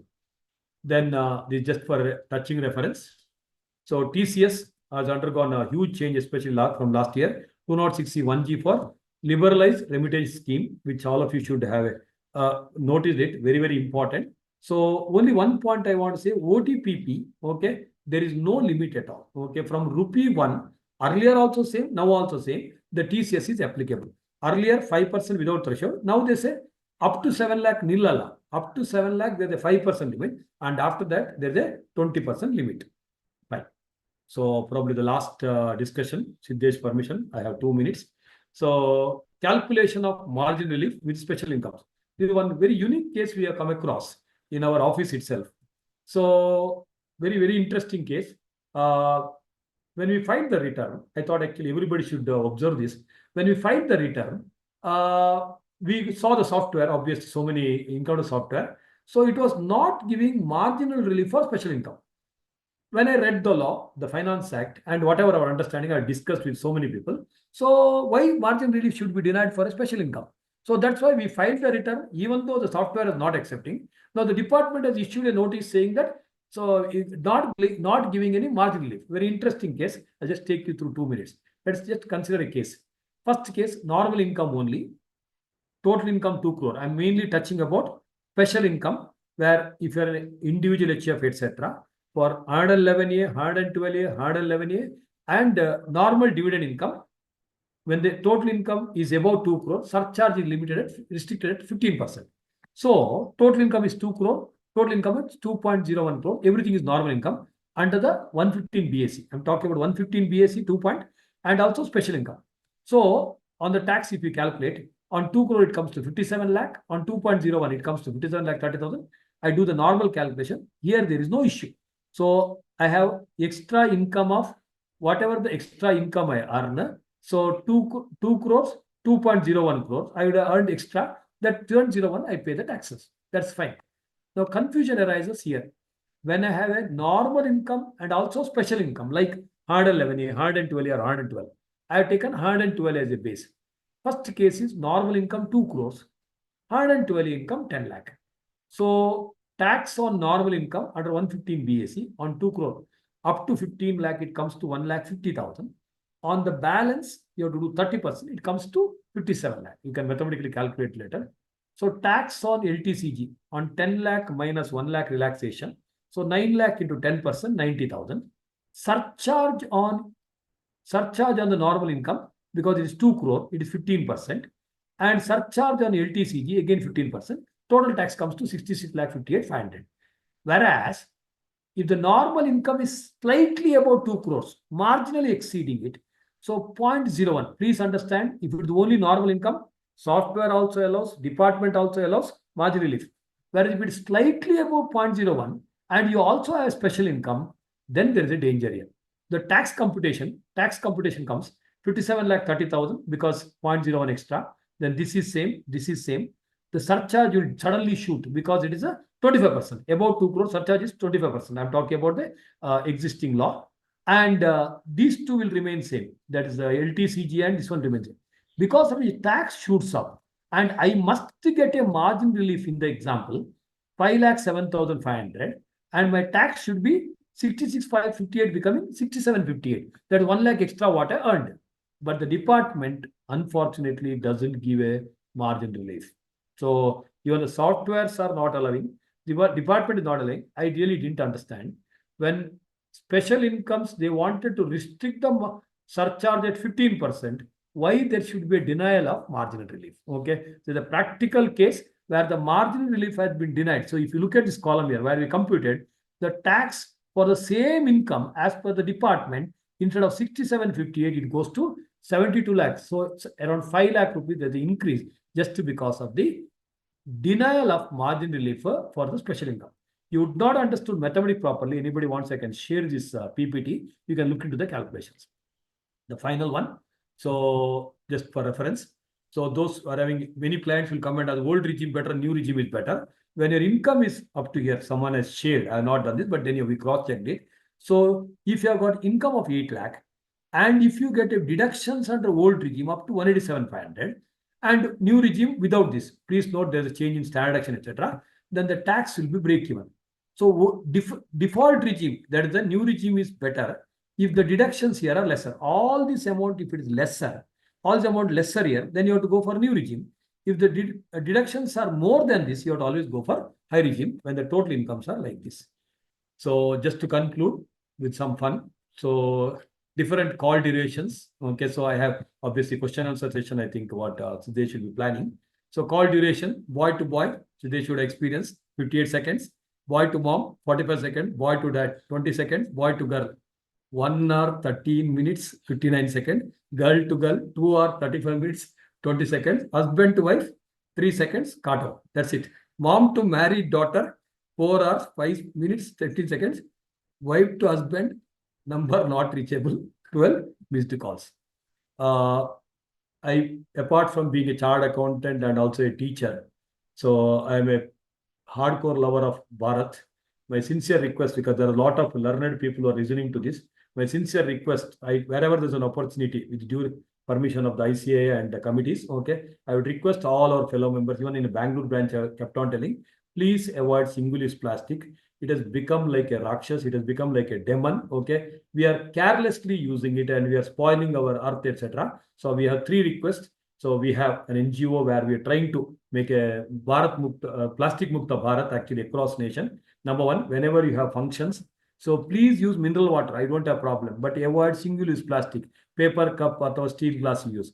Point number 2, on the roads, etc., do not throw the plastic because that is going to the road, earth, mud, river, then forest. So many animals are dying, so many fishes are dying. We let us not become the murderers, especially the professional colleagues. We are all the learned people. And the third one, very important, we all go for shopping. So we are all having money, excellent. We purchase tomato, we purchase any item, just take it in a plastic cover and come. Let us carry a small cloth bag or any bag which is not harmful to the society. So, because we can carry 300 grams to 500 grams of mobile, we can carry 20 grams or 30 grams of cloth cover with us. So that we can save our earth. In Tirupati, where 70,000 to 120,000 footfall daily, not even a single plastic is found there. There, if you have seen, many of us have observed, they give it in a glass bottle, water also. When Tirupati can avoid single-use plastic, we in our general life can definitely avoid, and we can contribute to the plastic-free health. So, special thanks to my sir, the genius, my godfather, Sri Padamchan Kincha sir, for making me what I am today. Last 25 to 30 years, I am in the association, being an article with him.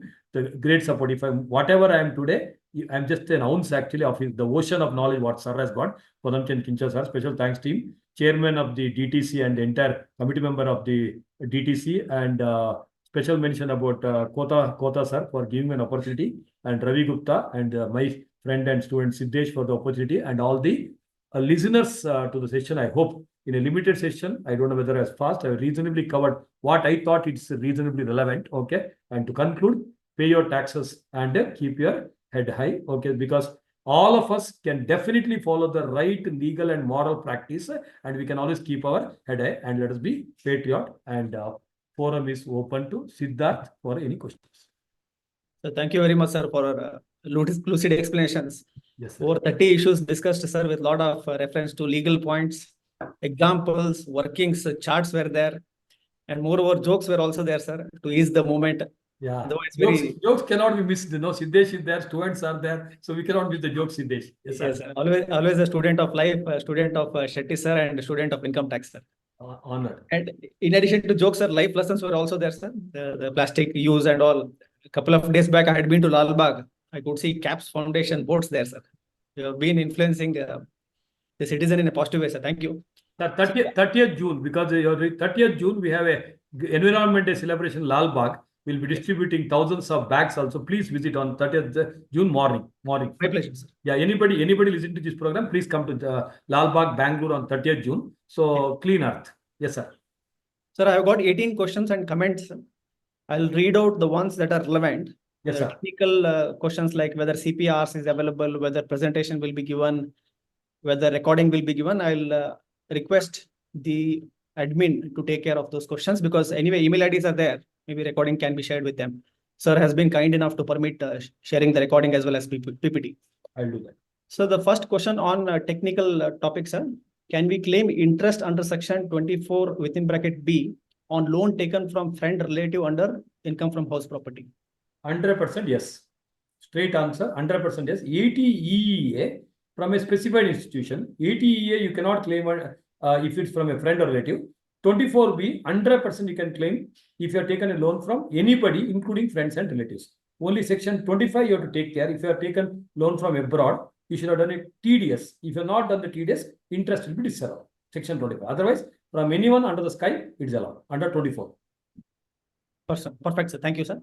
Second question, can a person write irrevocable will 2 months after purchase of property? Is there any capital gains implication?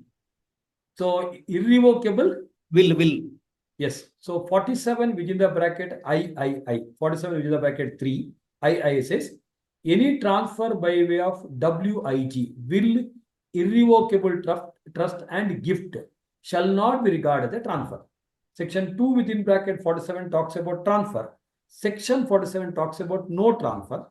47 within the bracket I refers about the question what Siddesh sir is mentioning. So irrevocable trust, if you transfer a property, so whatever time limit, I'm not an expert in the Transfer of Property Act and other provision, but 47(3) gives a relaxation. If you have transferred any property by will, irrevocable trust or gift shall not be regarded as a transfer. If it is not a transfer, there cannot be capital gain. However, proviso to 47(3) says if it is a irrevocable trust or gift of ESOP securities, as per the central government guidelines, it should not be gifted. It should not be given as a irrevocable trust.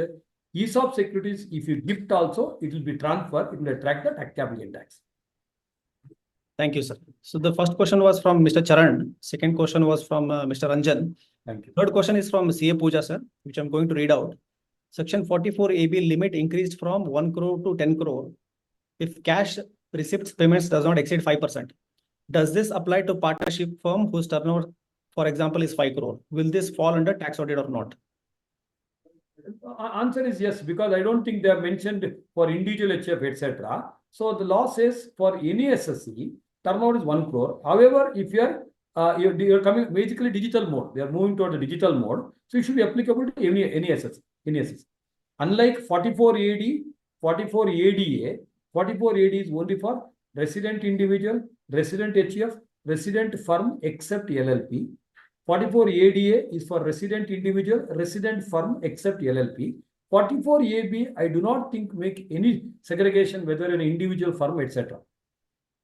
Okay, sir? Sure, thank you. Should be. Thank you, sir. Yes, sir. Next question is from Mr. Hanm and Company.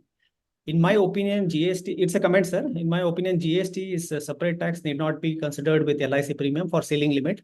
Any payment will not include GST. Okay, sir. That's just a comment. Okay.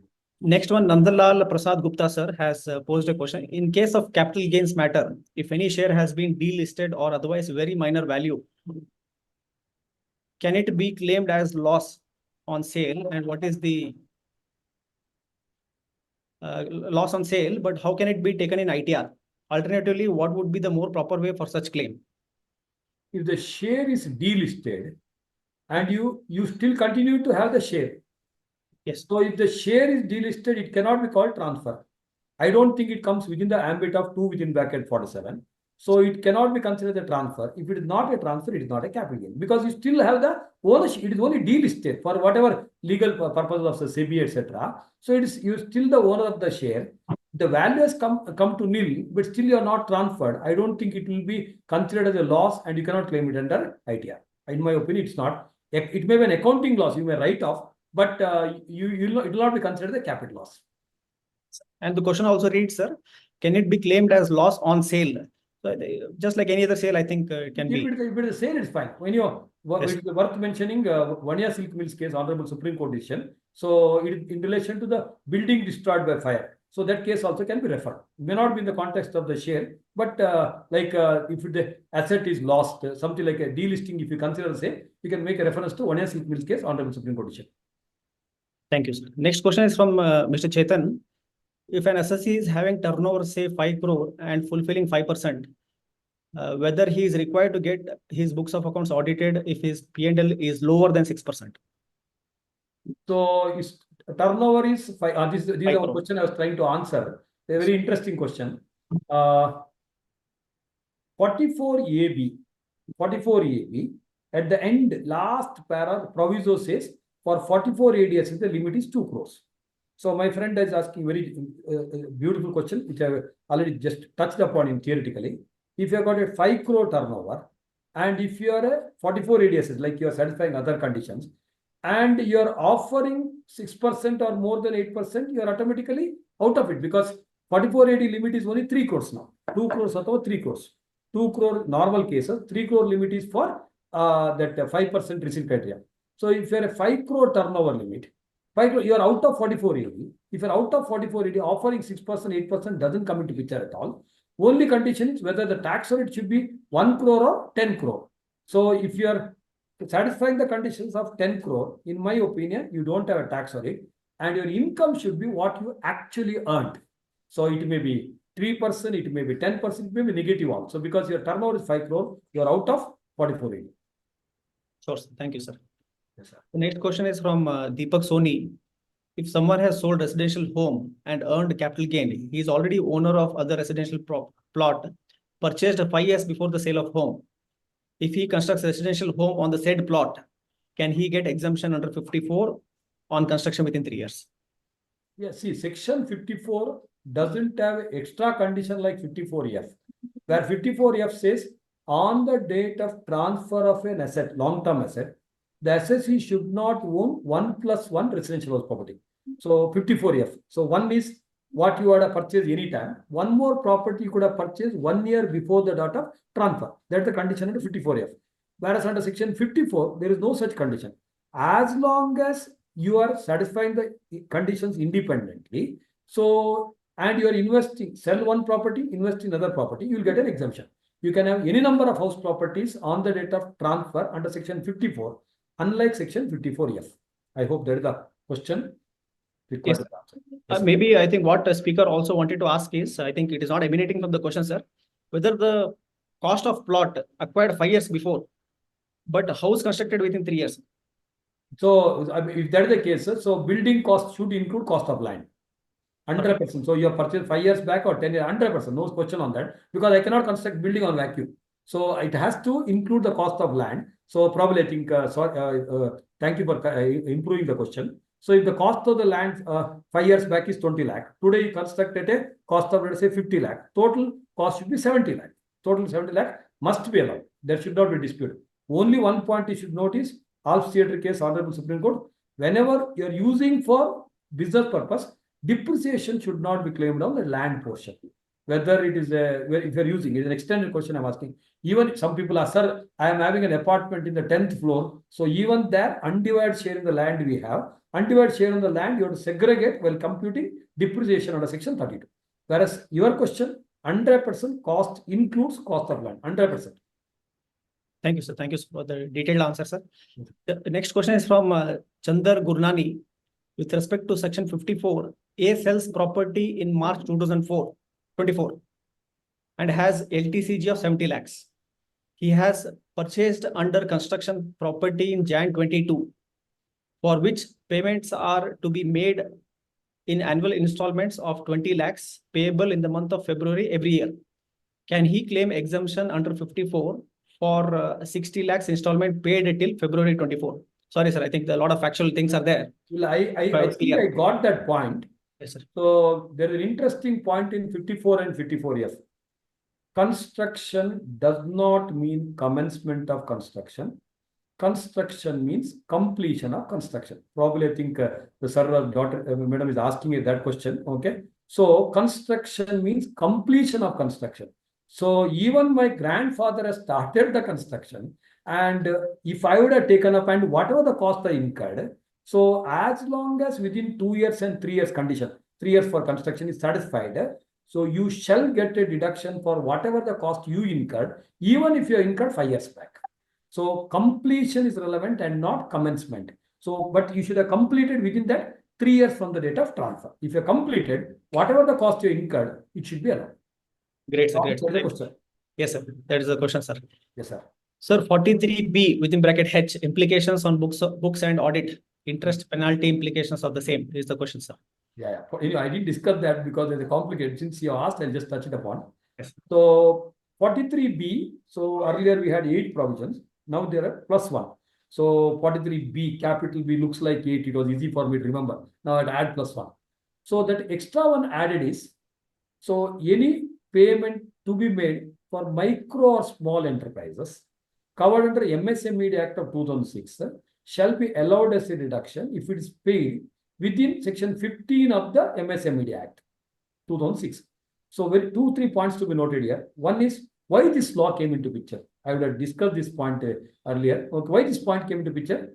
Because of Schedule 3 requirement of the Companies Act. If you go and see Schedule 3 Companies Act, under trade payables, there is a specific presentation and disclosure requirement. How much is payable to micro and small, how much is payable to others. Point to be noted, medium enterprise is not covered there. Even though MSMED cover medium enterprises, what Schedule 3 as well as this 43B talks only about micro and small enterprises, and they are the very small enterprise we have to take care. Second point is, so to answer to this question, what someone is asking, micro and small enterprises, whatever amount payable, there is an ambiguity there actually. Micro and small enterprises, whatever amount payable, it has to be paid to RMRs. Simple. If it is paid within 31st March of the previous year, don't bother whether it is within the due date of the MSME Act, it is allowed. In my opinion, it is allowed because there is March. Whereas if there are some transactions of March, let's say I purchase in March, and if I got 45 days time limit, normally 45 days is the time limit. So if it is paid within 45 days time limit of that MSME Act, then it should be allowed for this year. Otherwise, it should be allowed for the next year. Just to give one more extra sentence, I repeat, any payment payable to any amount payable to MS only MS under MSME Act, if it is the expenditure incurred from April to March, and even if it is April expenditure, under MSMED you should have paid maybe by May or June, but I not paid, it's okay. For income tax purpose, it should be allowed after 31st March. Whereas if I pay after 31st March, generally not allowed in that year. However, one extra point to be noted, assuming I purchased something on 10th March, and I got time limit of 45 days from 10th March, which spills beyond 31st March, as long as if it is paid within MSME law, it should be allowed for the last previous year itself. Point number one. And one more question there is that payment of creditors is allowed. Interest for delayed payment also should be allowed. Penalty should not be allowed. I think sir or madam has asked it. Interest should be allowed because interest is like a compensatory penalty. So explanation below 37.1 should be allowed. But penalty under MSME Act should not be allowed. Thank you, sir. Sir, I'll merge two questions, sir, on Yes, sir. loans. One is from Mr. Abhishek. Personal loan used for educational loan, whether ATE will be available. Second question from Ms. Archana. Personal loan used for construction acquisition, whether 24B will be applicable. Personal loan used for Education. second question. So see, under 24B, very simple. You have taken loan from anyone, we already answered, you can claim. As long as you use that loan for acquisition, construction, repair, renewal, or reconstruction. So two things to be noted there. I take a personal loan used for construction, allowed. Ulta, हमारा पास building है, I keep the building as a security and use for some personal purpose, that interest is not allowed. So take the loan for acquisition, construction, interest is allowed. Building has been kept as a security, your house property is kept as security, and take a loan and use for personal purpose, that interest is never allowed. That's the second question. Now coming to the first question, ATE, etc., ATEA, to be very specific now, the loan has to be taken from a specified institution only, that defined, which is mainly banks. Personal loan, etc., under ATEA shall not be allowed. Awesome. Thank you, sir. Next one is little open-ended, sir, from Kanchana Manjunath. What taxation provisions are applicable to self-help groups, SHG? Yes, sir. That's what I think Yes, I think self-help group means you have to define. So whether, so again, so if you want a general answer to the general question, 2 within bracket 31 defines person. So find out where you fall. So self-help group, whether you fall as an association of person, or have you registered as a society, are you a body of individual, or so all the taxation comes as per that. So probably self-help group 2 RMRs. One is if it is a voluntary association, and if it's the concept of mutuality, so you collect the money, spend for yourself, there is no tax. Income from mutuality is not taxable. Bankipur Groups Limited, Honorable Supreme Court decision. Whereas if the self-help groups are also dealing with outsiders and earning income, it shall be taxable. So probably as a AOP, or if based on the registration what you've done, and normally AOP, BO, etc., taxation like an individual, the normal slab rates are applicable. Now, to extend 115 BAC is applicable for all those SSCs. Unlike earlier, 115 BAC was only for individual and HF. Awesome. Yes, sir. Do you want me to take few more questions, sir? I'm okay. I'm okay. So you, as per your convenience. Yes, sir. I think questions continue to flow. Yes. We have 35 questions. I'll be learning. I'll be happy to take some questions because see, self-help group, so even I have to do some research now because it's a very good question actually. But general question, I gave a general answer. It's good to learn something. Yes, sir. One last question, sir.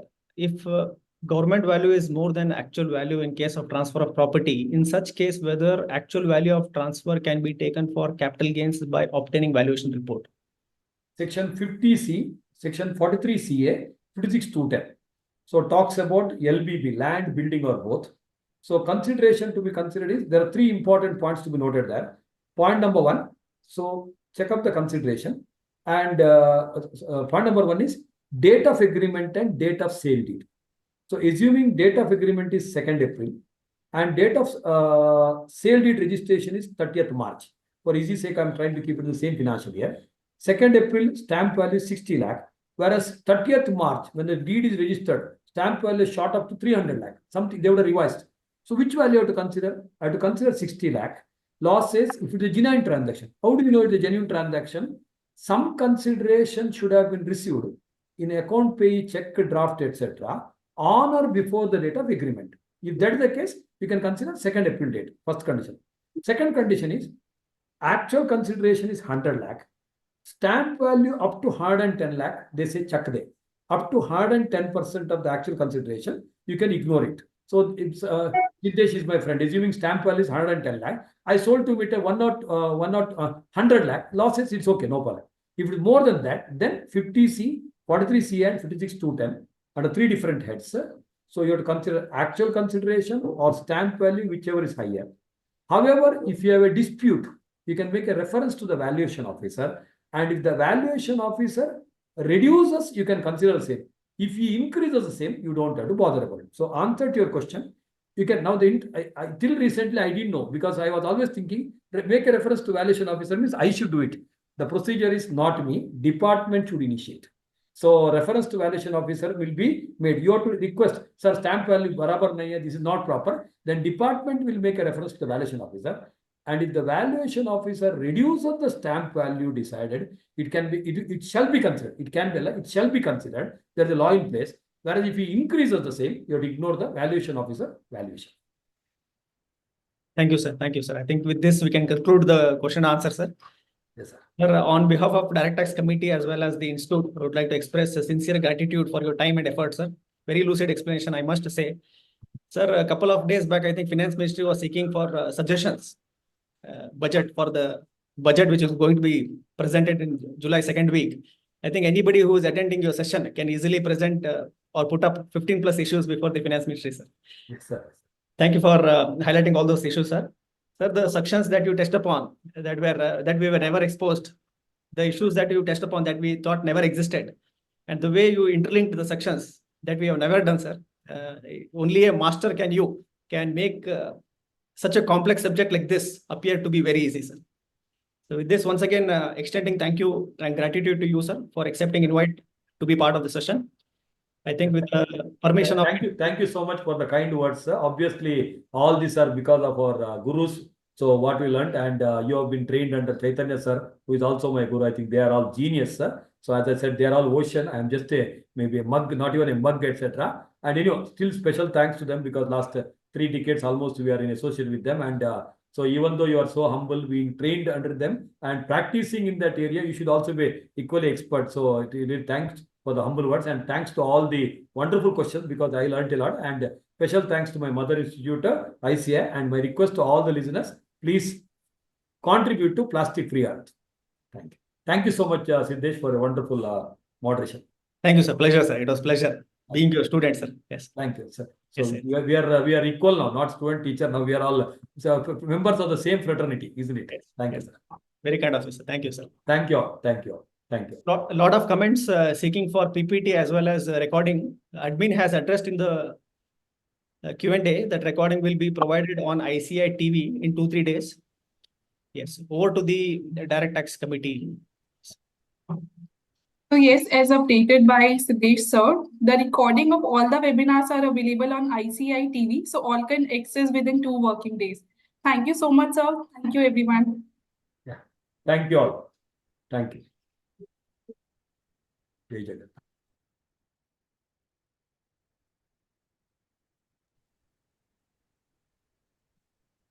Thank you, sir. It's such an honor to have your discussion, and the jokes in between really lighten up the environment. Sir, I am also from Direct Taxes Committee, and it's amazing. Thank you so much, sir. Oh, thank you so much. Thank you so much. All the best. God bless you. Thank you for your time.